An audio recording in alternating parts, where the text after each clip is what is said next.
Okay guys, so welcome all of you in today's class. Let's begin. तो capital gains में अपने आपको बहुत सारा होमवर्क दिया गया था लास्ट क्लास में, राइट? तो एक बार होमवर्क वाला पार्ट डिस्कस करेंगे, फिर आज अपने फिनिश करेंगे सारा पोर्शंस। तो क्वेश्चन नंबर 3C स्टार्टिंग से बताना एक एक करके। क्वेश्चन नंबर 3C अपना पहला क्वेश्चन है, ठीक है? ऐसा इस तरह का क्वेश्चन अपने ऑलरेडी कर चुके हैं। पेज नंबर 60 में आइए प्लीज। पेज नंबर 60 में आइए। Capital gains page number 60, question number 3C। Mr. Shiva purchased a house property on 15 Feb 1979 for 3,24,000 rupees. In addition, he has also paid stamp duty value at the rate 10% of the stamp duty value of rupees 3,50,000. He has also paid stamp duty value at the rate 10% on the stamp duty value of 3,50,000. ये उसका stamp duty value था 3,50,000. Clear है? In April 2007, Shiva entered into an agreement with Mohan for the sale for 14,35,000 and received an amount of 1,11,000 as advance. April 2007 में, ठीक है? But the sale consideration did not materialize and Shiva forfeited the advance. In May 14, he again entered in. तो ये वाला जो है इसका क्या ट्रीटमेंट होगा? कॉस्ट से माइनस होगा, ठीक है? But in May 14 he again entered into an agreement. May 14 में agreement enter किया है 14-15 में। तो ये जो एग्रीमेंट एंटर किया for the sale of the said house for 20,25,000 to Deepshika and receive this much at advance as Deepshika did not pay, Shiva forfeited the advance. तो ये जो फॉरफिशर है ये क्या हो जाएगा? आई पोस्ट में टैक्सेबल हो जाएगा। Income from other sources 56(2). However, as Dipshika did not pay, Shiva forfeit the advance. In August 14, Shiva constructed the first floor by incurring a cost. ये हो गया कॉस्ट ऑफ इंप्रूवमेंट। तो अभी तक अपने को क्या पता चल गया? अपने को कॉस्ट ऑफ एक्विजिशन पता चल गया, कॉस्ट ऑफ इंप्रूवमेंट पता चल गया। ये एडवांस जो रिसीव हुआ है ये आपको यहाँ से क्या करना है? लेस करना है। ये चीज आप याद रखेंगे। यहाँ पे प्रीवियस ओनर नहीं है, ये सेम एसएससी चल रहा है। 15 नवंबर 2022 को Shiva entered into an agreement with Manish for the sale of the house for 30,50,000 and received as 1,50,000 as advance through account pay cheque. Agreement वाले दिन अकाउंट पे चेक से एडवांस ले लिया। Manish paid the balance in entire sum and Shiva transferred the house to Manish on February. Current year में house transfer कर दिया। शिवा ने 1% brokerage भी दिया, ट्रांसफर एक्सपेंस ले लेंगे। 1 अप्रैल 2001 का डिटेल्स अब आपको दे रहा है। क्यों दे रहा है? क्योंकि प्रॉपर्टी कब खरीदा था? 1 अप्रैल 2001 के पहले। तो सर 1 अप्रैल 2001 को एफएमवी दिया 11,85,000 एंड स्टैम्प ड्यूटी वैल्यू कितना है? तो आप एफएमवी नहीं ले सकते। Your FMV can not exceed SDV. तो एसडीवी जो है यही आपका क्या है? Cost of acquisition. Valuation as per stamp duty value of such house on 15 November was this. ये हो गया आपका 50C। क्या हो गया यहाँ पर? 50C। एंड 20th फरवरी को क्या हुआ था? ध्यान से देखिए, दो डेट्स ध्यान से देखिए। एक 15 नवंबर को एग्रीमेंट हुआ, तो 15 नवंबर वाले दिन स्टैम्प ड्यूटी वैल्यू 39 लाख है। और अल्टीमेटली ट्रांसफर कब हुआ?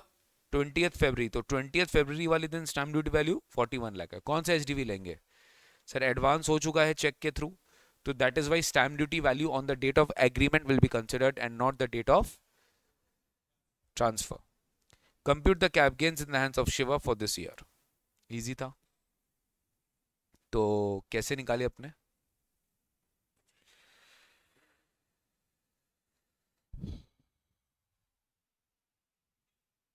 क्विक।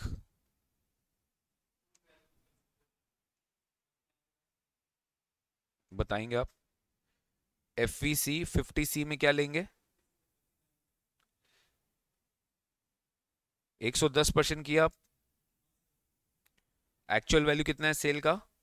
30,50,000। आप इसको और 110% को कंपेयर किए। ये 110% किधर है? ये 39 लाख।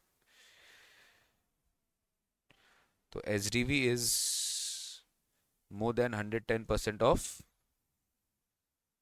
Cell value. ठीक है? पूरा प्रॉपर आप राइटिंग जानते हो आपको कैसे करना है। लेस क्या करे? Transfer expense at the rate 1% किसका लेंगे? एक्चुअल सेल वैल्यू पे। कितना actual sale value? 30 lakh. Actual sale value कितना है यार? सामने तो दिया यार, एक्चुअल सेल वैल्यू 30,50,000 है। क्या कर रहे हो आप लोग?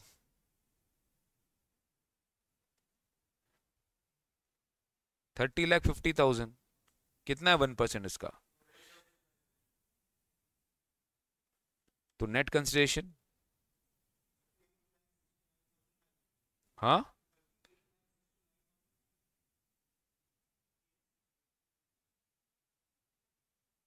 माइनस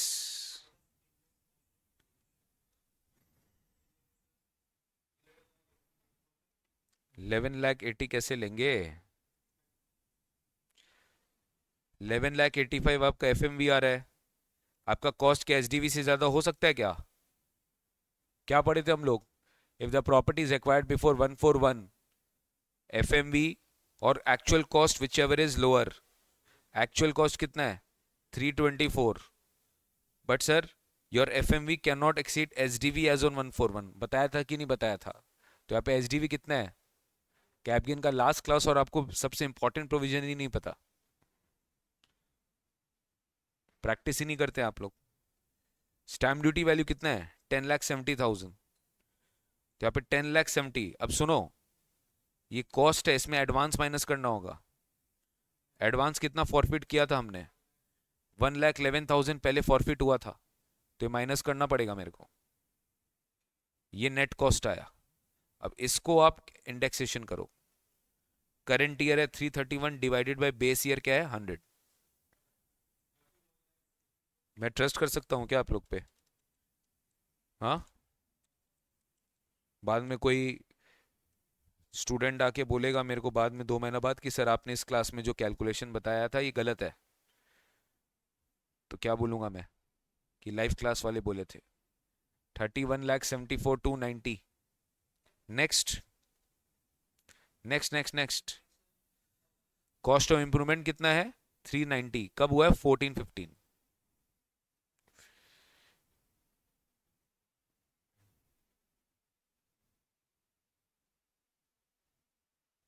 14-15 का फैक्टर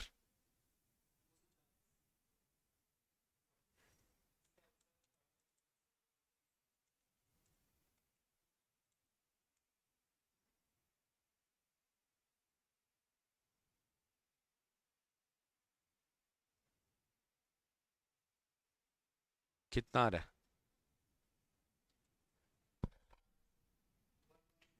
38,69,500 माइनस 31,74,290 माइनस 537,875।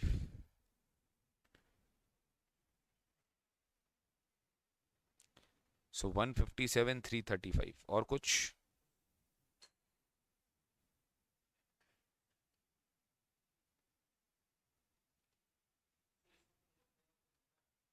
सब देना होगा। Advance forfeited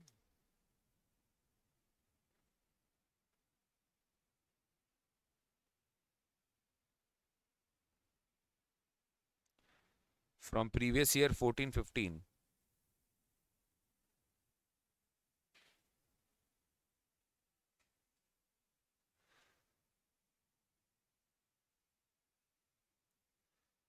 will be taxable under 56(2) under income from other sources. Will be taxable under section 56(2) under the head income from other sources. ठीक है?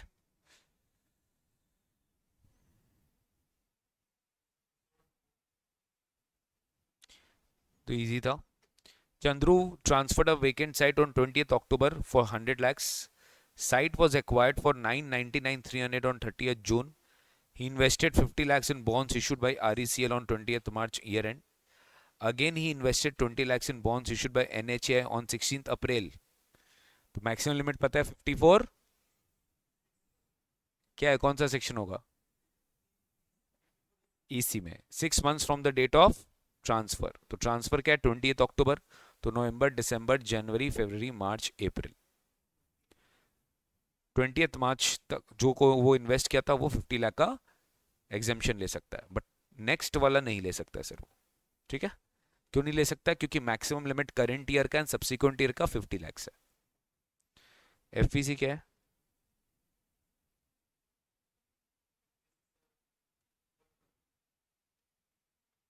ठीक है, फिर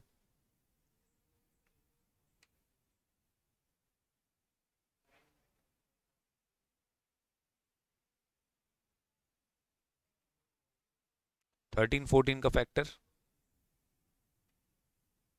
कितना आ रहा है?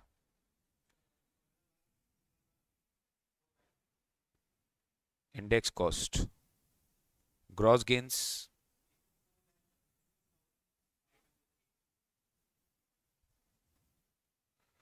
उसके बाद आपको एग्जेम्पशन देना है 54 ईसी में, क्योंकि आपने बॉन्ड परचेज किया है, पूरा मिल जाएगा।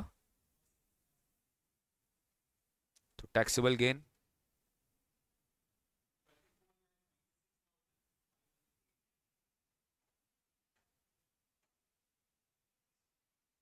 ठीक है।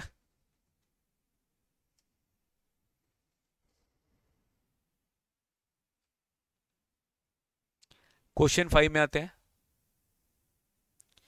कैपिटल गेन टैक्स का एक क्वेश्चन है।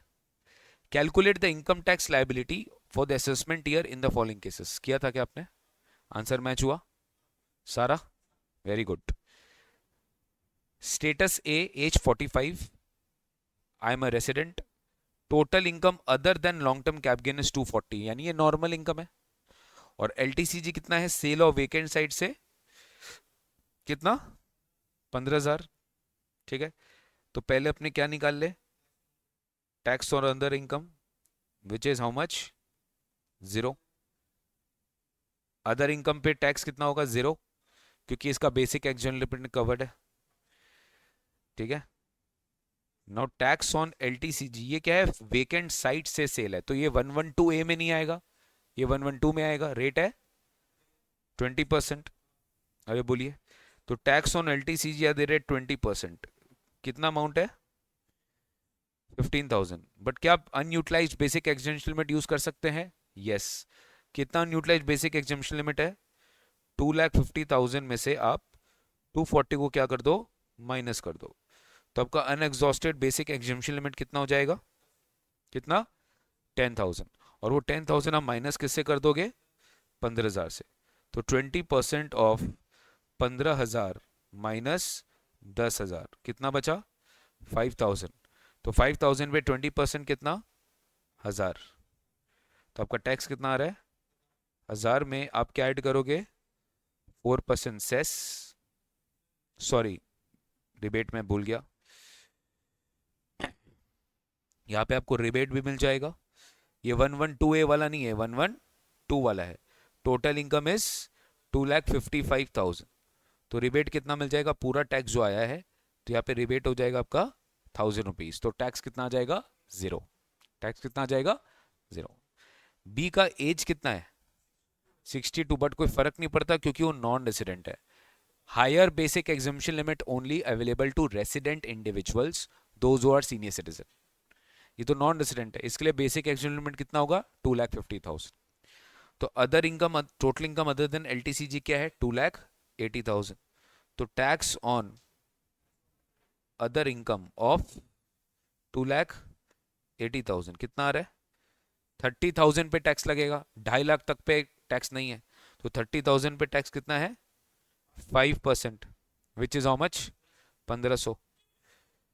10,000 from sale of listed equity shares STT paid on sale and purchase. ये तो 112A है, और 112A में तो 1 लाख तक का कैप गेन टैक्सेबल है ही नहीं।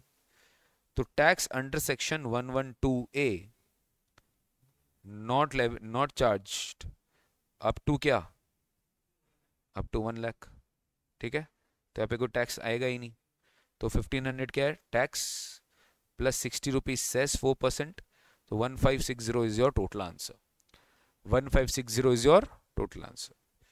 सी का एज है 81, आप हो resident, other than LTCG other income है 5,90,000। रेसिडेंट है, 5 लाख तक का इनकम क्या होता है? एग्जेम्प्ट होता है, बीएल। तो 90,000 पे सीधा 20% टैक्स लगेगा। 60,000 is from sale of agriculture land in rural area. ये तो कैपिटल एसेट ही नहीं है, इस पे कैप गेन लगेगा ही नहीं, तो ये नॉट टैक्सेबल है। तो अपने सीधा निकाल ले टैक्स ऑन अदर इनकम। ठीक है, कितना आ रहा है? 90,000 into 20%, which is coming to 18,000. LTCG tax nil, ठीक है। तो टोटल टैक्स कितना आ रहा है? 18,000 प्लस 4%, क्योंकि टोटल इनकम 5 लाख से ज्यादा। अच्छा, यहाँ पे रिबेट क्यों नहीं लिए? रिबेट नॉट अलाउड टू, ये सब याद रखिएगा, ओके। रिबेट नॉन रेसिडेंट को नहीं मिलता, ओके। और यहाँ पे रिबेट मिलेगा नहीं क्योंकि टोटल इनकम 5 लाख से कम है, 5 लाख से ज्यादा है, करेक्ट। सेस कितना हो गया? 4%, 720, तो 18,720। डी का एज है 82, नॉन रेसिडेंट है, other than long term cap gain. Normal income कितना है? 480। बीएल कितना हो जाएगा? 2.5 लाख ही होगा, 5 लाख नहीं होगा। बाद बाकी कैप गेन है ही नहीं, तो टैक्स ऑन अदर इनकम निकाल लीजिए। तो अप टू 2,50,000 जीरो है, तो 480 में से अपने को क्या करना पड़ेगा? 250 माइनस करेंगे, और जो डिफरेंस है बैलेंस उसको, उस पर कितना लगाएंगे? 5%। तो 480 माइनस 250 इंटू 5%, वो कितना हो जाता है? 11,500 हो जाता है। इस पे 4% क्या लगा दे? सेस कितना आ रहा है? अच्छा, यहाँ पे भी रिबेट नहीं मिलेगा, क्यों? क्योंकि रिबेट एनआर को नहीं मिलता। कितना आ रहा है? 460 सेस आ रहा है आपका, तो टोटल कितना हो गया? 9,060। This is your answer. Clear है?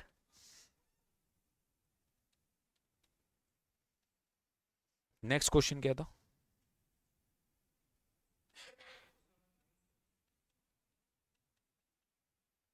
क्वेश्चन नंबर 9 में आते हैं। Mayank, age 55 years, owned a residential house in Noida. It was acquired by Mayank on 17th December 2004 for rupees 8 lakhs. ठीक है, मयंक ने एक्वायर किया है प्रॉपर्टी 8 लाख रुपीज में। मयंक ने ये एक्वायर किया प्रॉपर्टी 1 लाख रुपीज में, ओके। Just a minute.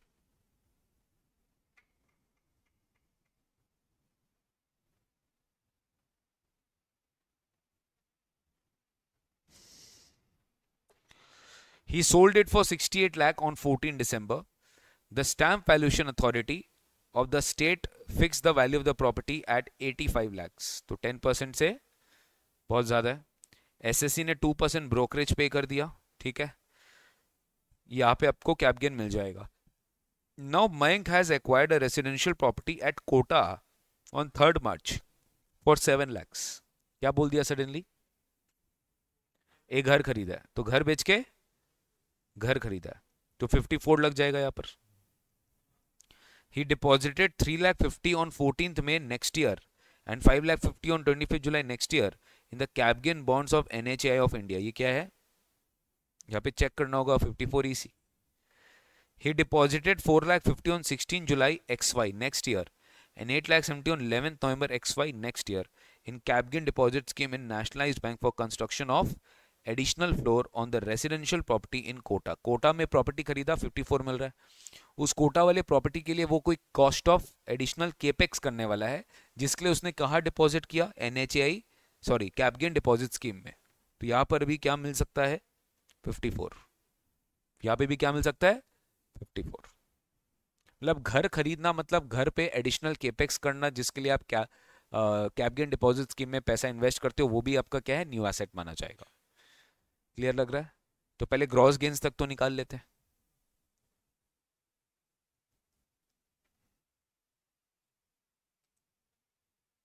बताएंगे मेरे को सब। एफवीसी कितना है?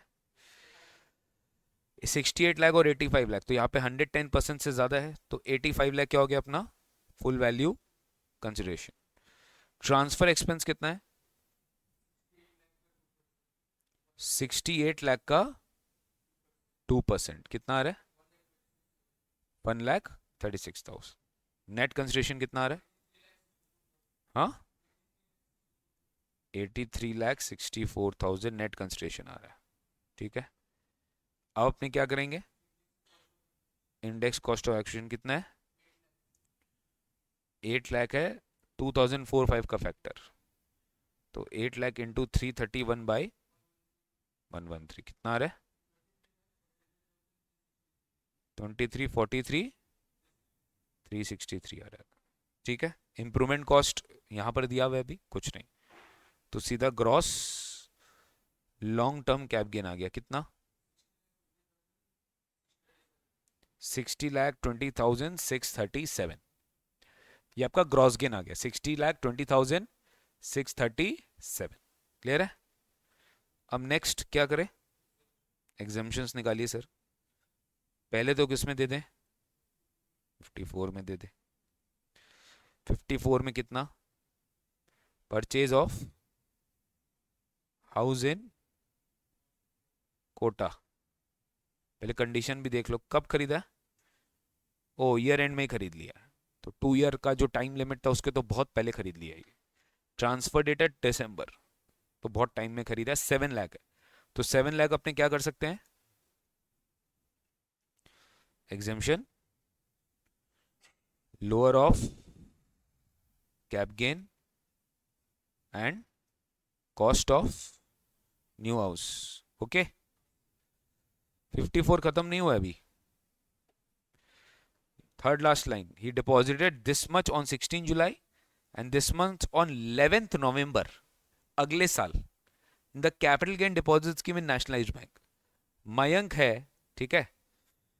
अब इसमें बेटा यहां पे जब वो कैप गेन डिपॉजिट स्कीम दिया है, तो यहां पर एक इंपॉर्टेंट डेट क्या लेते थे अपने, very good answer, return filing due date लेते थे। अब इसमें रिटर्न फाइलिंग ड्यू डेट दिया नहीं है आपको, तो आप यहां पर मान के चलोगे कि return filing due date non tax audit वाला केस है। कौन सा, क्योंकि टैक्स ऑडिट होता है तो 31 अक्टूबर होता है, नॉन टैक्स ऑडिट है तो 31 जुलाई, 31, तो 31 जुलाई के पहले पहले जहां डिपॉजिट हो गया है वो आपका एलिजिबिलिटी में आ जाएगा, एग्जाम्शन में। बट 31 जुलाई के बाद अगर जो हुआ है उसका एग्जाम्शन आपको नहीं मिलेगा सर। तो अब बताओ 31 जुलाई के पहले आपने कितना डिपॉजिट किया, 4.5 लाख, यानी 870 का आपको एग्जाम्शन नहीं मिलेगा। तो यहाँ पे आप नेक्स्ट लाइन में आएंगे, deposit in CGDS within, और विद इन मतलब बिफोर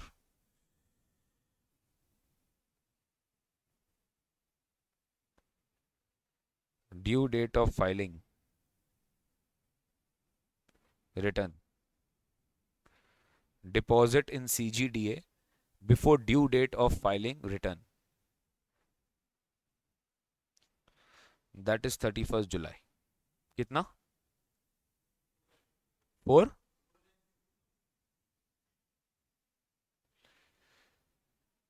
फिर कितना क्या है 54 इसी में अपने को 6 मंथ्स वाला चीज चेक करना पड़ेगा। ट्रांसफर कब हुआ है, दिसंबर में। बॉन्ड कब कब खरीदा है, मई में और जुलाई में। तो दिसंबर हो गया, तो 14 जनवरी, फरवरी, मार्च, अप्रैल, मई, जून, तो जून तक का जो डेट है वो ही मिलेगा, उसके बाद नहीं मिलेगा। मतलब 5,50,000 का आपको नहीं मिलेगा क्योंकि वो 6 मंथ्स के बाद हुआ है, तो आपको खाली 350 का मिलेगा।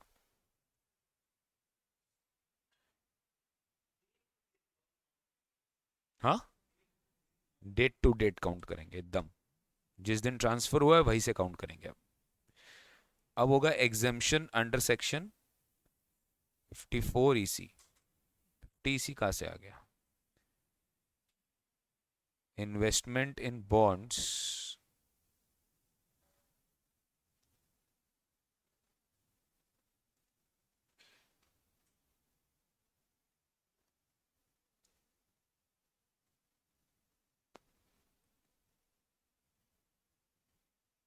कितना,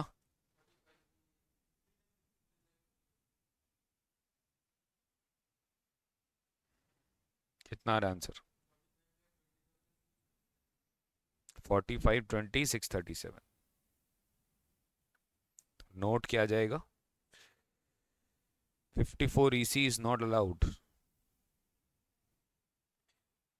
Exemption under section 54 EC is not allowed.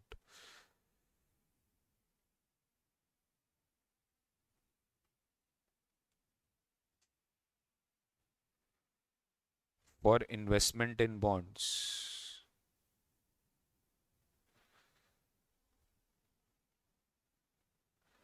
After 6 months from the date of transfer.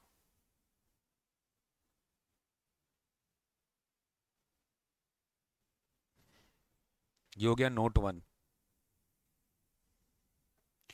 Note 2,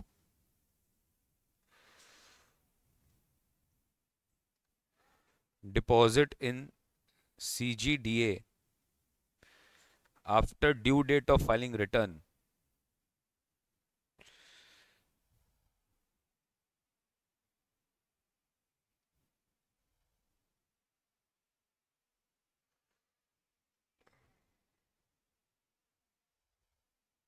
is not considered to be cost of new asset.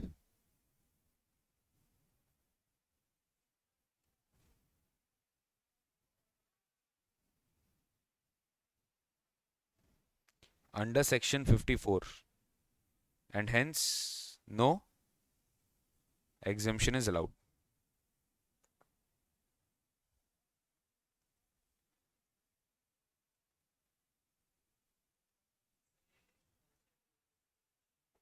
हम्म, नहीं मिलेगा ना। कैप गेन तो आ गया आपका इस साल, आप ड्यू डेट के पहले जो करते हैं वो आपको मिलता, ड्यू डेट के बाद करेंगे तो नहीं मिलेगा।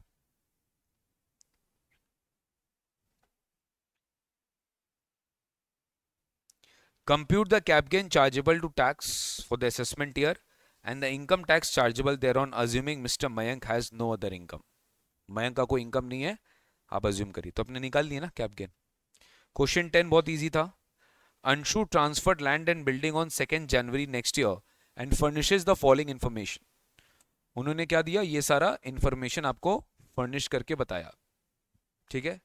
What are the information? Net consideration received, net consideration received 23 lakh, value adopted by stamp valuation authority 25 lakh, value ascertained by valuation officer on reference by the AO 27 lakh, ठीक है।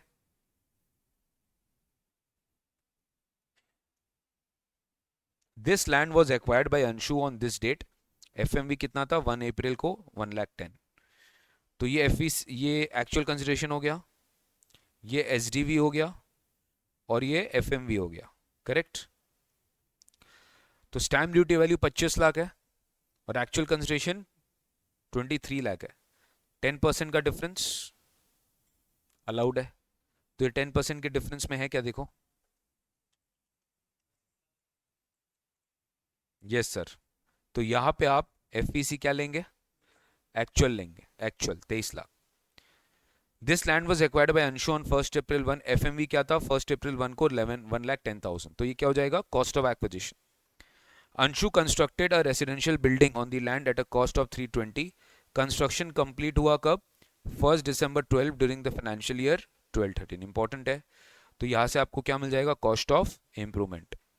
Brought forward short term capital loss incurred on the sale of shares during this year financial year 11-12, आपके पास पुराने साल का क्या पड़ा हुआ है, STCL पड़ा हुआ है, ठीक है। तो आप कैरी फॉरवर्ड करके सेट ऑफ कर सकते हो कि नहीं, आपको चेक करना पड़ेगा, ये साल का ये है। कितना शॉर्ट टर्म कैपिटल लॉस है, 1,50,000। अब पूछा क्या, ध्यान से देखना, Anshu seeks your advice regarding the amount to be invested in NHA bonds so as to be exempt from cap gain tax under Income Tax Act 1961। तो इसमें क्या था, आपको उल्टा सोचने बोला है, और यही होता है प्रैक्टिकल लाइफ में, यही होता है कि आपका जितना कैप गेन आ रहा है, जितना कैप गेन आपका टैक्सेबल होगा, उतना ही आप प्लान करते हो कि मुझे क्या करना है, बॉन्ड में इन्वेस्ट कर देगा। तो बस आप पहले क्या निकाल लो, कैप गेन निकाल लो। उसमें एक इंपॉर्टेंट पॉइंट यहाँ पे क्या दिया है, जिसकी वजह से सम डिफरेंस है, वो है short term cap loss. Okay, अब शॉर्ट टर्म कैप लॉस क्या करता है, कैरी फॉरवर्ड। ओके, तो इस साल आप कैरी फॉरवर्ड किया तो गेन हो सकता है, टैक्स गेन के साथ वो क्या हो जाएगा, सेट ऑफ। तो अगर गेन के साथ सेट ऑफ हो गया तो आपका गेन क्या हो गया, कम हो गया, तो अकॉर्डिंगली आपको इन्वेस्टमेंट भी, समझ गए। अब ये 11-12 का कैपिटल लॉस है और करेंट ईयर मान लो हम लोग का चल रहा है 22-23, तो पहले ये देखो कैरी फॉरवर्ड हो सकता है कि नहीं हो सकता है। 12-13, 13-14, 14-15, 15-16, 16-17, 17-18, 18-19 एंड 19-20, ये कैरी फॉरवर्ड नहीं हो सकता है। 19-20 लास्ट ईयर हो चुका है, अब 20-21, 21-22 और अभी क्या चल रहा है 22-23 या 23-24, जो बच्चे बाद में एग्जाम देंगे, तो उनके लिए ब्रॉड फॉरवर्ड STCL क्या होगा, कोई काम का नहीं है। लेकिन यही अगर मैं कर देता 2014-15 का एग्जाम्पल दे रहा हूँ, तुम्हारा ब्रॉड फॉरवर्ड STCL जो है वो कब से आ रहा है, 14-15 से आ रहा है, तो अलाउड होता। 15 16 16 17 17 18 18 19 19 20 21 21 21 ये करंट ईयर का लास्ट ईयर होता, 22 23 इसका 8वां साल होता। अरे शॉर्ट टर्म कैपिटल लॉस 8 साल कैरी फॉरवर्ड हो सकता है, पता है ना।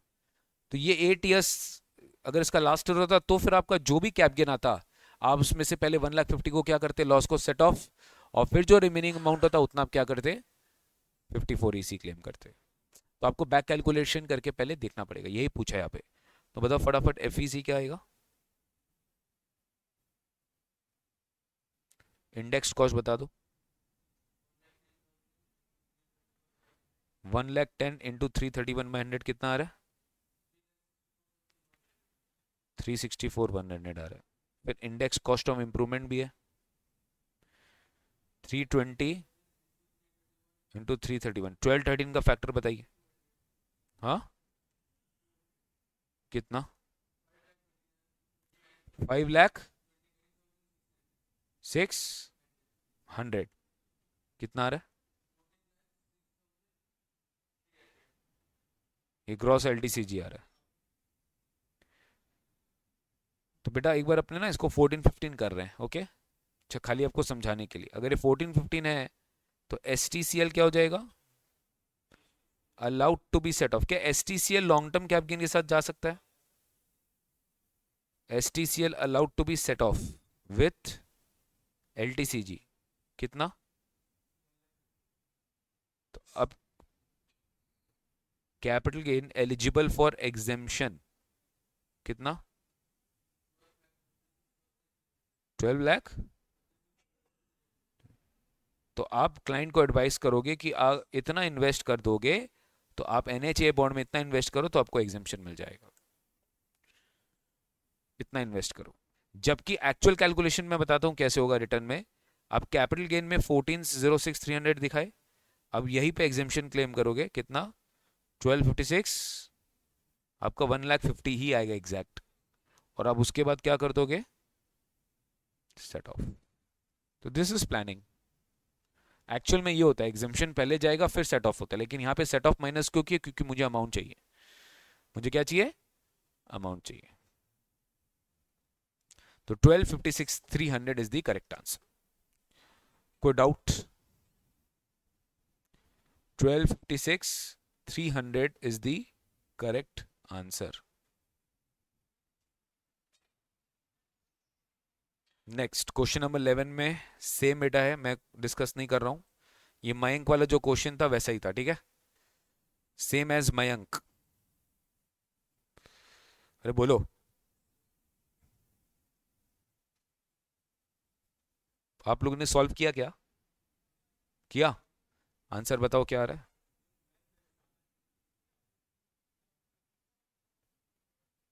Question 12, X is in possession of agricultural land situated within urban limits, which is used for agriculture purposes during preceding 3 years by his father.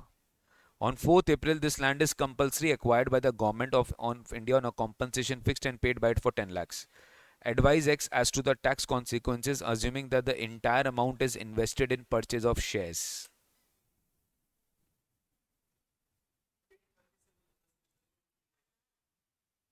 Exempt under section 1037. हाँ, क्योंकि यहाँ पे क्या हो रहा है, कंपल्सरी एक्विजिशन हो रहा है, ओके, अर्बन एग्रीकल्चर लैंड का, on which compensation is fixed by the government, and this land was used at least 2 years by his family, and consideration was actually received from government under compulsory acquisition, so this income is exempt under section 1037। ये अपने पढ़ चुके थे। विमला वाला question भी बेटा almost same ही है, कर लिए होंगे आप। ग्रॉस एलटीसीजी निकालना था, ब्रोकरेज माइनस करना था, 7 लाख परचेज किया रेसिडेंशियल बिल्डिंग में दिसंबर में, यहाँ पे 54 मिल जाएगा, और 2 लाख डिपॉजिट किया एनएचए बॉन्ड्स में मार्च में। तो ट्रांसफर कब हुआ है, जुलाई, तो जुलाई से 6 महीना के अंदर नहीं हुआ है तो इसका कुछ नहीं मिलेगा। ट्रांसफर कब हुआ है, जुलाई, तो जुलाई अगस्त सितंबर अक्टूबर नवंबर दिसंबर, जबकि एनएचए बॉन्ड कब खरीदा है, मार्च, तो नो 54 ईसी, समझ गए। 6 मंथ्स अगर नहीं चेक करोगे तो बहुत दिक्कत है, आपको 6 मंथ्स चेक करना पड़ेगा कि ट्रांसफर डेट से 6 मंथ्स के अंदर ही हैज टू इन्वेस्ट। क्लियर है, गलती किया होगा इसमें। हाँ, गलती किया ना। 6 मंथ्स के अंदर इन्वेस्ट करना पड़ेगा। क्वेश्चन 14, गुड क्वेश्चन आते हैं। आया कि नहीं आया? Shares, cap gain on shares.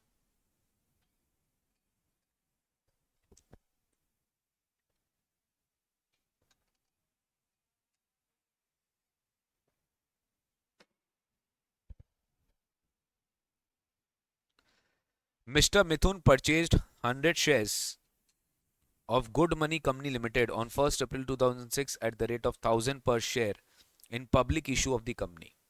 मिथुन के पास एक कंपनी का 100 शेयर आया 1 अप्रैल 2006 को at the rate of 1000 per share in public issue of the company. Company allotted bonus shares in the ratio of 1:1 on 1st December 2021. Company ने allot किया bonus issue on in the ratio of 1:1 on 1st February 2021. He has also received 10 per share on current year 1st May. 1st May को उसको 10 रुपया पर share dividend भी मिला. He has sold all the shares on 1st October at the rate of 4000 per share through stock exchange. Stock exchange के through share बेचा, mind में कुछ आ रहा होगा. And paid brokerage at the rate 1% and STT of 0.02% to celebrate his 75th birthday. Birthday का कोई logic होता है देने का, एज बताता है. ठीक है. Compute is total income and tax liability for assessment year this, assuming that he has having no income other than given above, or fair market value of shares of Good Money Company Limited on 31st January 18 is 2000. ये देना मतलब क्या? 112A मतलब क्या है ये? और ऐसे भी पता चल गया होगा 112A का ही क्वेश्चन है. अब इसमें एक चीज ध्यान दो आप मिथुन ने कंपनी का शेयर खरीदा 2006 में, उसके बाद उसको बोनस मिला दिसंबर 21 में, और इसने सारा शेयर्स कब बेच दिया? 1 अक्टूबर. तो पहले ओरिजिनल शेयर्स जो है वो तो लॉन्ग टर्म है, बट जो बोनस मिला है 1 दिसंबर और बेचा कब है? अक्टूबर करेंट ईयर. अक्टूबर करेंट ईयर मतलब अक्टूबर 22. अक्टूबर अक्टूबर he has transferred this on October 22 and he got this on December 21. Is this a long term gain? Less than 12 months. तो ये क्या हो जाएगा? याद रखेंगे. तो इसमें पार्टली शॉर्ट टर्म है, पार्टली लॉन्ग टर्म है. कोई शक? स्टार्ट करें.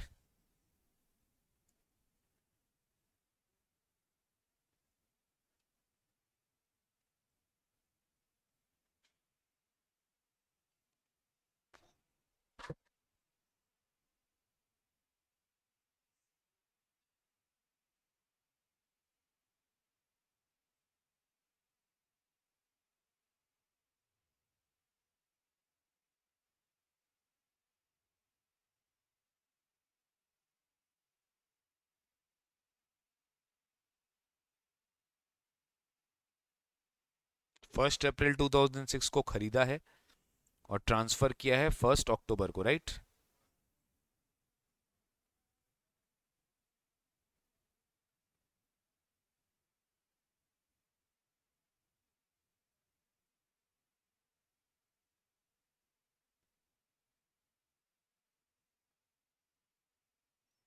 4000 पर शेयर में क्या था?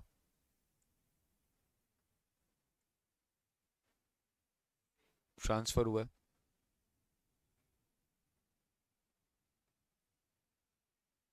माइनस कितना? कितना हो जाएगा? 4000.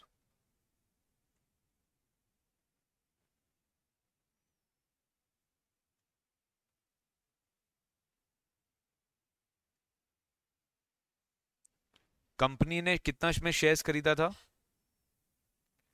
1000 में. ये एक्चुअल कॉस्ट था. इसकी फेयर मार्केट वैल्यू कितनी हो गई थी 31 जनवरी को? 2000 हो गई थी. फाइनली कंपनी में ने शेयर्स कितना में बेचा? कुछ याद आ रहा है फॉर्मूला? इसका लोअर और उसका हायर. तो इसका लोअर 2000 है और इसके साथ इसका हायर 2000 है. तो इसका कॉस्ट क्या हो जाएगा? 2000, इसमें इंडेक्सेशन करते नहीं हम, तो 2000 इंटू कितना शेयर्स, 100 शेयर।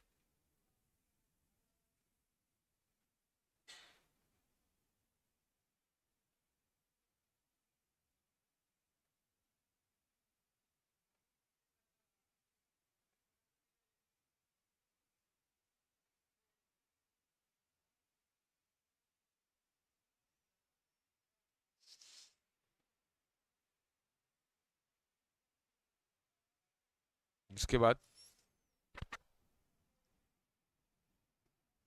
100 शेयर हो गया इसका। उसके बाद बोनस, बोनस 1:1 बोनस है,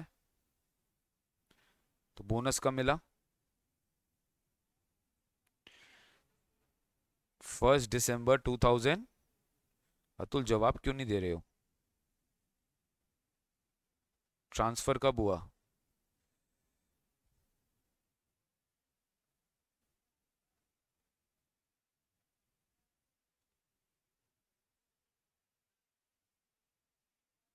ट्रांसफर डेट ही नहीं देख पाए अभी तक आप। 30 सितंबर 2022, तो एफवीसी कितना होगा, सेल प्राइस सेम है,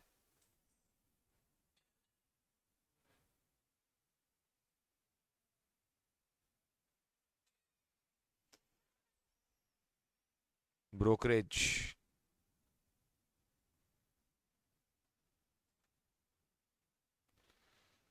कितना,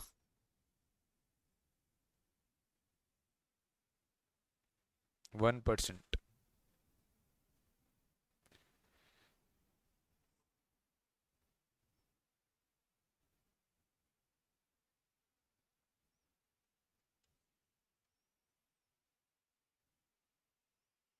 कॉस्ट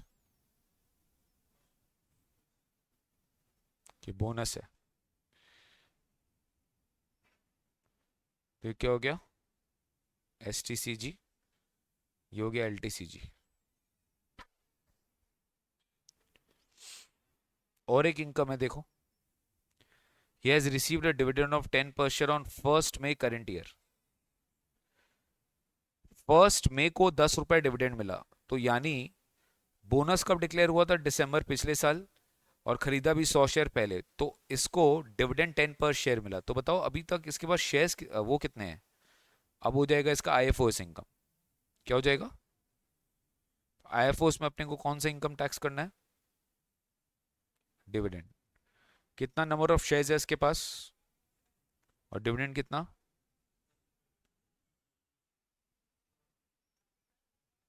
बेसिक मैथ्स तो जानो, 200 इंटू 10 20,000 कहाँ से हुआ, कैलकुलेटर के इतने करीब हो गए आप लोग कि विदाउट कैलसी टोटल इनकम कितना आएगा,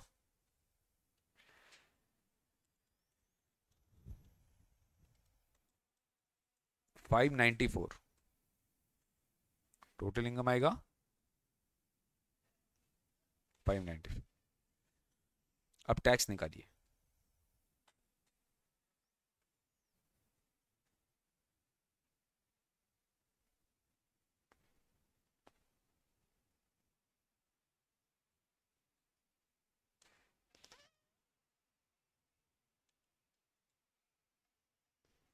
टैक्स निकालिए।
डन।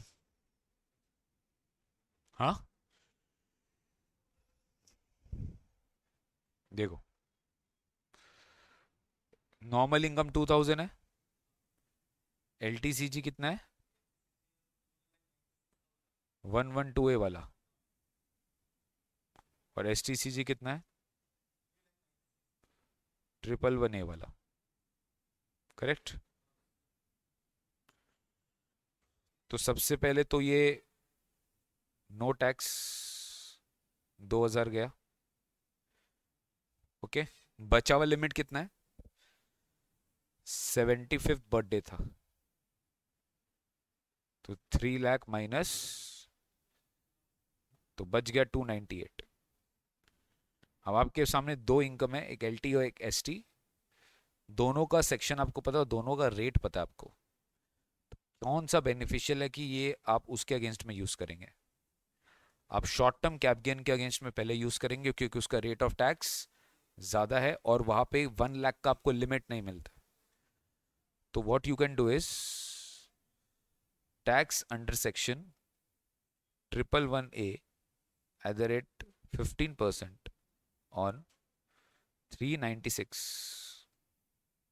माइनस अनएग्जॉस्टेड बीएल किस कैसे निकालेंगे, 3 लाख माइनस 2000, तो कितना आ रहा है, 396 माइनस 298, 98,000 इंटू 15%, कितना आएगा, 14700।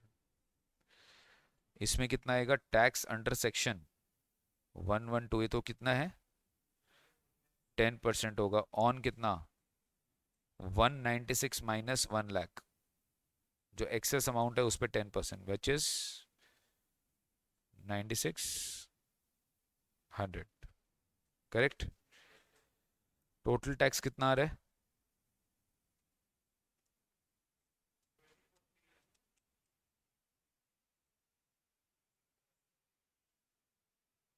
कोई रिबेट होगा, अगर यहाँ पे रिबेट देता ना तो मजा आ जाता। आप इस टैक्स के अगेंस्ट में रिबेट नहीं देते, आप इस टैक्स के अगेंस्ट में रिबेट दे सकते थे। Health and education cess at the rate 4%, 25,272 final answer आ रहा है। इसको राउंड ऑफ करेंगे to the nearest multiple of 10, तो you will be getting 25,270 tax last में। 5 और अबव होगा तो अपर राउंडिंग ऑफ, 5 के नीचे होगा तो लोअर राउंडिंग ऑफ। 288B और 288A बोल के एक सेक्शन पढ़े थे, वहां पे टोटल इनकम को राउंड ऑफ करना पड़ता था। ठीक है, क्वेश्चन 15 में आइए।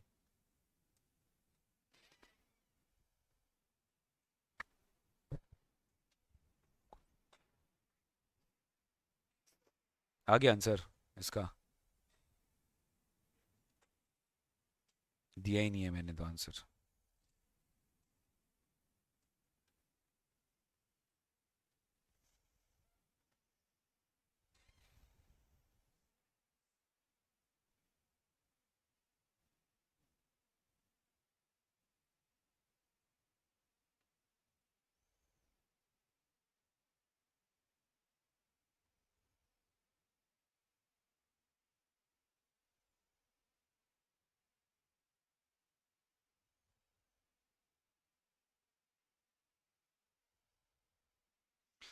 Mr. X furnishes the following data for the previous year ending this. Compute the taxable cap gain. आपको क्या निकालना है, taxable capital gain निकालना है। Number one, unlisted equity shares of AB Limited, 10,000 in number, were sold on 31st May at rupees 500 for each share. Unlisted equity share 10,000 बेचा 31st में को 500 करके। ठीक है, अब ये जो शेयर्स है 10,000, this was acquired by x in the following manner. X ने जो 10,000 शेयर बेचा अलग अलग तरीके से खरीदा था, मतलब क्या, कैप गेन भी अलग अलग होगा क्योंकि मोड ऑफ एक्विजिशन अलग अलग है, तो कैप गेन भी अलग अलग निकाला जाएगा। तो यहां पर अपने को क्या करना है, पहला सिचुएशन दिया है, received as gift from his father on 1 June 2000, 10,000 share तो 5,000 शेयर्स तो गिफ्ट मिला है फादर से, जिसकी fair market value as on 1/4/2001 is 200 per share. Fair market value as on 1/4/2001 is 200 per share. Bonus shares received from AB Limited on 21st July 2008 is कितना 2000 shares. Bonus उसको 21st July 2008 को कितना मिला 2000 shares. Purchased on 1st Feb 11 at a price of 350 per share 3000 share. तो 10,000 में कैसे कैसे मिला 5,000 शेयर एज ए गिफ्ट मिला, 2000 शेयर्स बोनस मिला 7 और ओपन मार्केट से परचेज किया 3000. फिर बोला purchase one residential house at 25 lakhs on 1st May from the sale proceeds of the shares. Shares से जो सेल हुआ उससे वो एक घर खरीदा 25 lakhs में. X is already owning a residential house even before the purchase of the above house. X already क्या कर रहा है एक घर ओन कर रहा है even before the purchase of the above house. तो आपको क्या निकालना है कैप गेन निकालना है. ठीक है, तो 3 तरह के एक्विजिशंस थे, तो 3 बार गेन निकालिए, तीनों को टोटल करिए, फाइनल आंसर निकालिए और लास्ट में एग्जेम्पशन देखिए. ठीक है, just give me a minute, 2 minutes का ब्रेक लेंगे एक बार.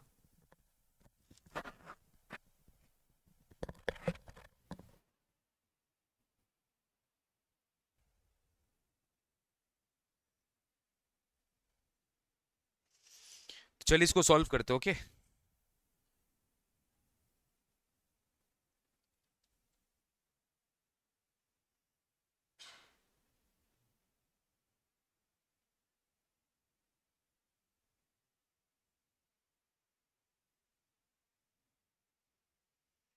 सबसे पहले शेयर्स कौन सा परचेज हुआ है, गिफ्ट मिला 5,000 का अपने फादर से.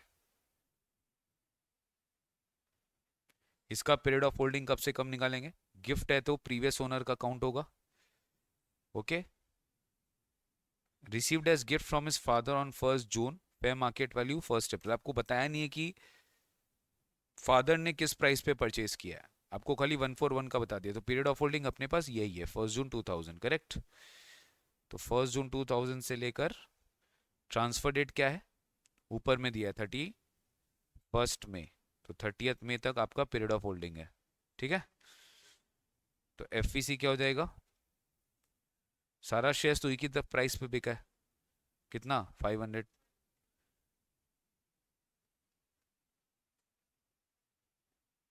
ठीक है, ट्रांसफर एक्सपेंस कुछ आएगा नहीं, सीधा माइनस कर देंगे अपने क्या इंडेक्स कॉस्ट ऑफ एक्विजिशन क्या लेंगे, एफएमवी लेंगे 200, एफएमवी लेंगे 200 और नंबर ऑफ शेयर्स कितना है 5,000. ये हो गया कॉस्ट ऑफ एक्विजिशन. अब इसको इंडेक्स कर दो, current year divided 331 divided by 100, कितना आ जाएगा 33 लाख. लॉस आ गया, इसमें लॉस आ गया क्या, तो कितना आ गया 8,10,000 का लॉस है. ओके, नेक्स्ट कौन सा शेयर परचेज हुआ है, बोनस रिसीव्ड हुआ है 21 जुलाई को 2000 शेयर. तो 2000 शेयर्स 21 जुलाई 8 से लेकर 30th May 22. एफवीसी क्या होगा 2000 इंटू 500 कितना,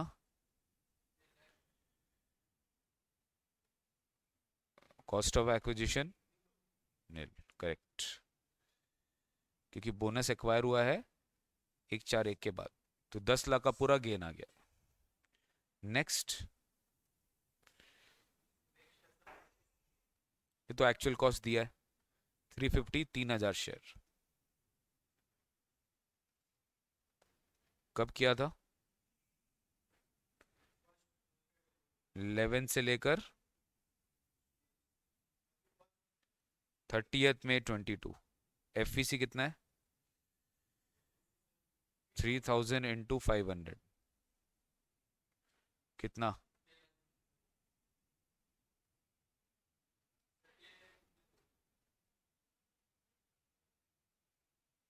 एफवीसी 15 लाख ना, तो इंडेक्स कॉस्ट कितना होगा? 350 पर शेयर, तो 350 इंटू 3000 ये कॉस्ट ऑफ एक्विजिशन है। इसको करंट ईयर 331 और फेब 11 हो गया। 10-11 का फैक्टर बताओ। 10-11 का फैक्टर 167। तो क्या आएगा आंसर?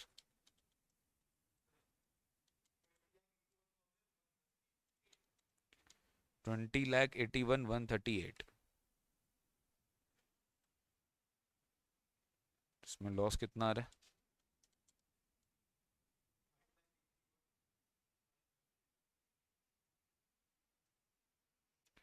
तो आपका एल टी सी जी कितना आएगा? अब सारे लॉसेस को ऐड कर दो और इनकम को माइनस कर दो। 391,138। क्लियर है? ये लॉस आ गया 391,138। मेन अलग अलग करना था क्योंकि एक्विजिशन मोड अलग, ये ग्रॉस गेन है। ये क्या है? अब देखो बेटा सुनो, अब क्या है ना, देखो ये हर साल इंडेक्सेशन बदलता है, लेकिन ठीक है, आप हर साल इंडेक्सेशन बदलता है, इंडेक्सेशन बढ़ गया तो इस बार लॉज आ गया। लेकिन इस बार डिस्कशन एग्जेम्पशन का भी करते हैं। X is already owning a residential house before the date of house. अब एक्स क्या खरीदा? एक घर खरीदा 25 लाख का 1 मई को। शेयर बेच के घर खरीदना, यहां पे इसको 54F मिल जाता। ध्यान से सुनना, यहां पे इसको क्या मिल जाता? 54F मिल जाता।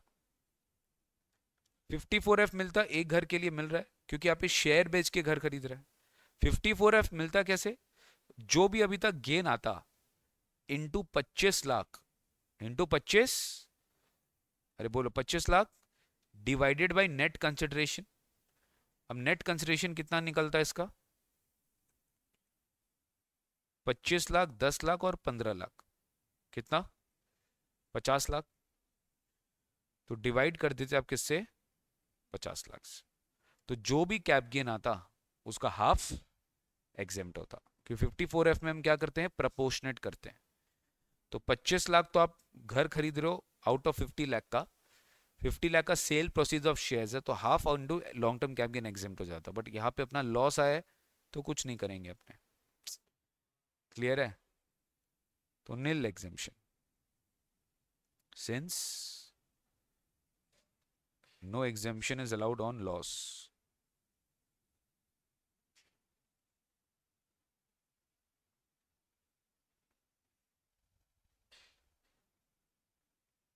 ठीक है?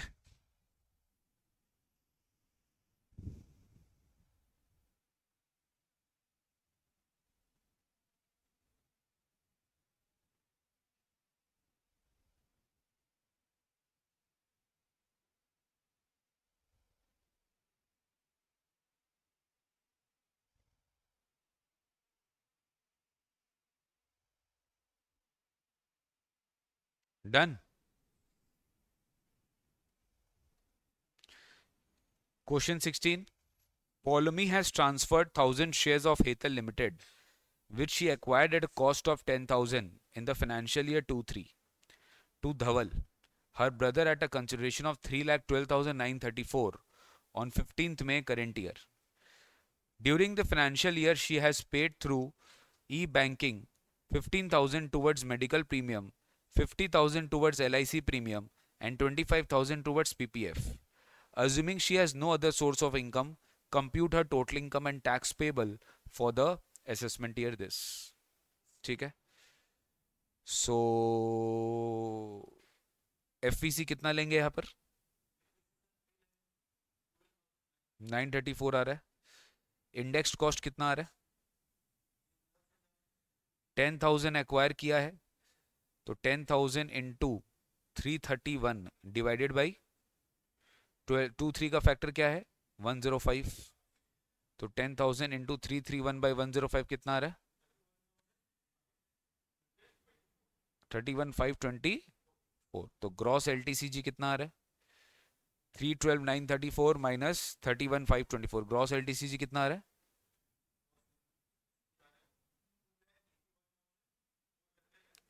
410, ये आपका क्रॉस एलटीसीजी आ रहा है, ठीक है। अब इसमें क्या बोल दिया कि करंट ईयर में आपने ई बैंकिंग के फॉर्म में 15,000 मेडिक्लेम दिया। क्या दिया? मेडिकल में कौन सा डिडक्शन मिलता है? D, very good. 80D 15,000 मिल जाता है। 50,000 टूवर्ड्स LIC प्रीमियम, किस सेक्शन में डिडक्शन मिलता है? 80C। 25 टूवर्ड्स PPF, किस में मिलता है? 80C में। Assuming she has no other source of income, compute total income and tax payable. मुझे बताओ यहाँ पे उसको डिडक्शन कितना मिलेगा? टोटल 0, क्योंकि no deduction is allowed against long term cap gain. तो यहाँ पे नो डिडक्शन इज अलाउड, तो your taxable LTCG will also be 2,81,410। No deduction is allowed, no deduction under chapter 6A is allowed. क्या? 6A is allowed from क्या?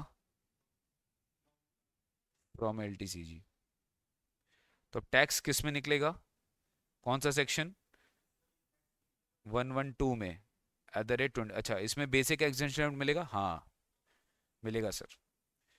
281,410 minus 250, इस पे 20% कितना आएगा? 31,410 पे 20% कितना आ रहा है? रिबेट मिलेगा। टोटल इनकम कितना है? 281 ही तो है, 5 लाख से कम है, तो रिबेट मिलेगा। 112 है, 112 है नहीं, तो रिबेट मिल जाएगा कितना? 6282 पूरा रिबेट मिल जाएगा। आंसर है 0। टैक्स क्या है? 0। लेकिन यही अगर 112A होता तो 281,410 माइनस 1 लाख इंटू 10% टैक्स निकल जाता, उस पर कोई रिबेट नहीं देते। क्लियर हुआ आपको? कर लिए क्या? ये लिख लिए? हाँ। Question 17, Pranav, a resident individual age 55, had purchased a plot of land at a cost of 75,000 in June 3. He constructed a house for the residents on that land at a cost of 1,25,000 in August 2008. He sold that house in May at 16 lakh and purchased another residential house in June for 8 lakhs. He furnishes other income and investment as follows. तो इसने घर बेचा और घर खरीदा, 54 मिल जाएगा इसमें। Other income भी दिया है। Interest on FD with bank net of TDS 5,000, यानी आपको कितना TDS कट के आपको 45,000 आया। TDS कितना कटा? 5,000। PPF में आपने इन्वेस्ट किया 20,000। आपको टैक्सेबल इनकम निकालना है और आपको टैक्स पेबल निकालना है। सो लेट्स सी FEC क्या होगा पहले। 16 lakh. Okay, index cost of acquisition क्या होगा? देखो यहाँ पे दो चीज निकालना पड़ेगा आपको, एक तो 75 का भी इंडेक्स करना है और 1,25,000 का भी इंडेक्स करना है। दो चीज का इंडेक्स करना है, ठीक है। तो 75,000 इंटू 331 डिवाइडेड बाई 34 का फैक्टर क्या है? 109। आंसर क्या आ रहा है?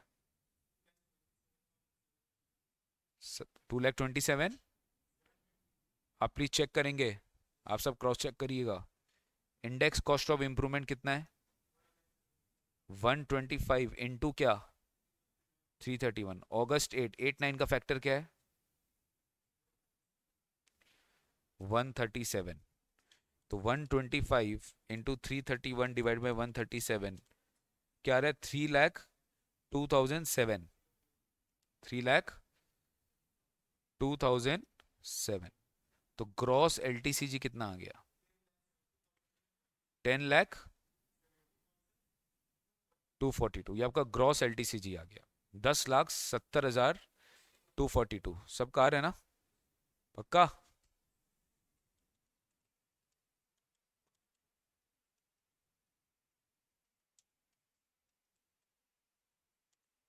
$10,70,242, ठीक है। ये 8 हो जाएगा फिर। ओके, अब माइनस क्या कर दे, घर बेच के, लैंड खरीदा था, घर बना लिया था, अब घर बेच दिया, जून में उसने फिर घर खरीद लिया 8 lakhs में, तो एलटीसीजी और cost of new house which ever is lower, तो टैक्सेबल गेन कितना है 270 242। क्लियर है, ये लॉन्ग टर्म कैप गेन हो गया। ओके, अदर सोर्स का interest income, interest on FD with a bank net of TDS 5045। ध्यान से सुनो गाइस, आपको 45,000 रुपीज मिला, उसमें 5,000 टीडीएस कट के मिला, एक्चुअली आपको मिलना चाहिए था 50, लेकिन जब बैंक टीडीएस काटा 10%, 5,000 काटा, आपको मिला कितना, आपको टीडीएस में पढ़ाया जाएगा whatever due before TDS amount is there that is considered to your income, वो आपका इनकम माना जाता है, जो आपका ग्रॉस अमाउंट है before TDS, not net of TDS. तो यहाँ पे आपका इनकम फ्रॉम अदर सोर्सेस कितना माना जाएगा, 50,000 माना जाएगा, 45,000 नहीं माना जाएगा। 45 तो आपको बैंक में रिसीव हुआ है, आपका इनकम कितना माना जाएगा 50,000। अब आप बोलेंगे सर ये तो गलत है, हमको तो मिला 45 है बट आप इनकम मान रहे हो 50।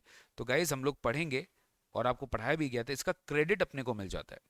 Whatever taxes has been deducted on our income, we get this credit and we don't have to pay this again at the time when you have to pay our final tax liability, that is at the time of assessment year। ये आपको TDS में पढ़ाया जाएगा, इसलिए आप हम gross income consider करते हैं। क्लियर है, इसलिए हम यहाँ पर ग्रॉस इनकम कंसिडर करते हैं। तो ये हो गया आपका जीटीआई। तो जीटीआई कितना आ गया, ये माइनस कर दिया ये एक्चुअली 320 242। ठीक है, ओके।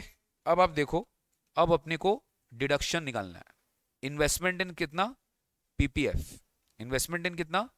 अब आप ध्यान दीजिए ना, एटीसी, अब ध्यान देना, इसका एज कितना है, ये इंटरेस्ट ऑन एफडी का मैं है, टीटीए टीटीबी कुछ याद आ रहा है, टी अगर इसका एज 55 है, he is not a resident senior citizen, इसके लिए टीटीए है, और टीटीए में एफडी का इंटरेस्ट का डिडक्शन नहीं मिलता है।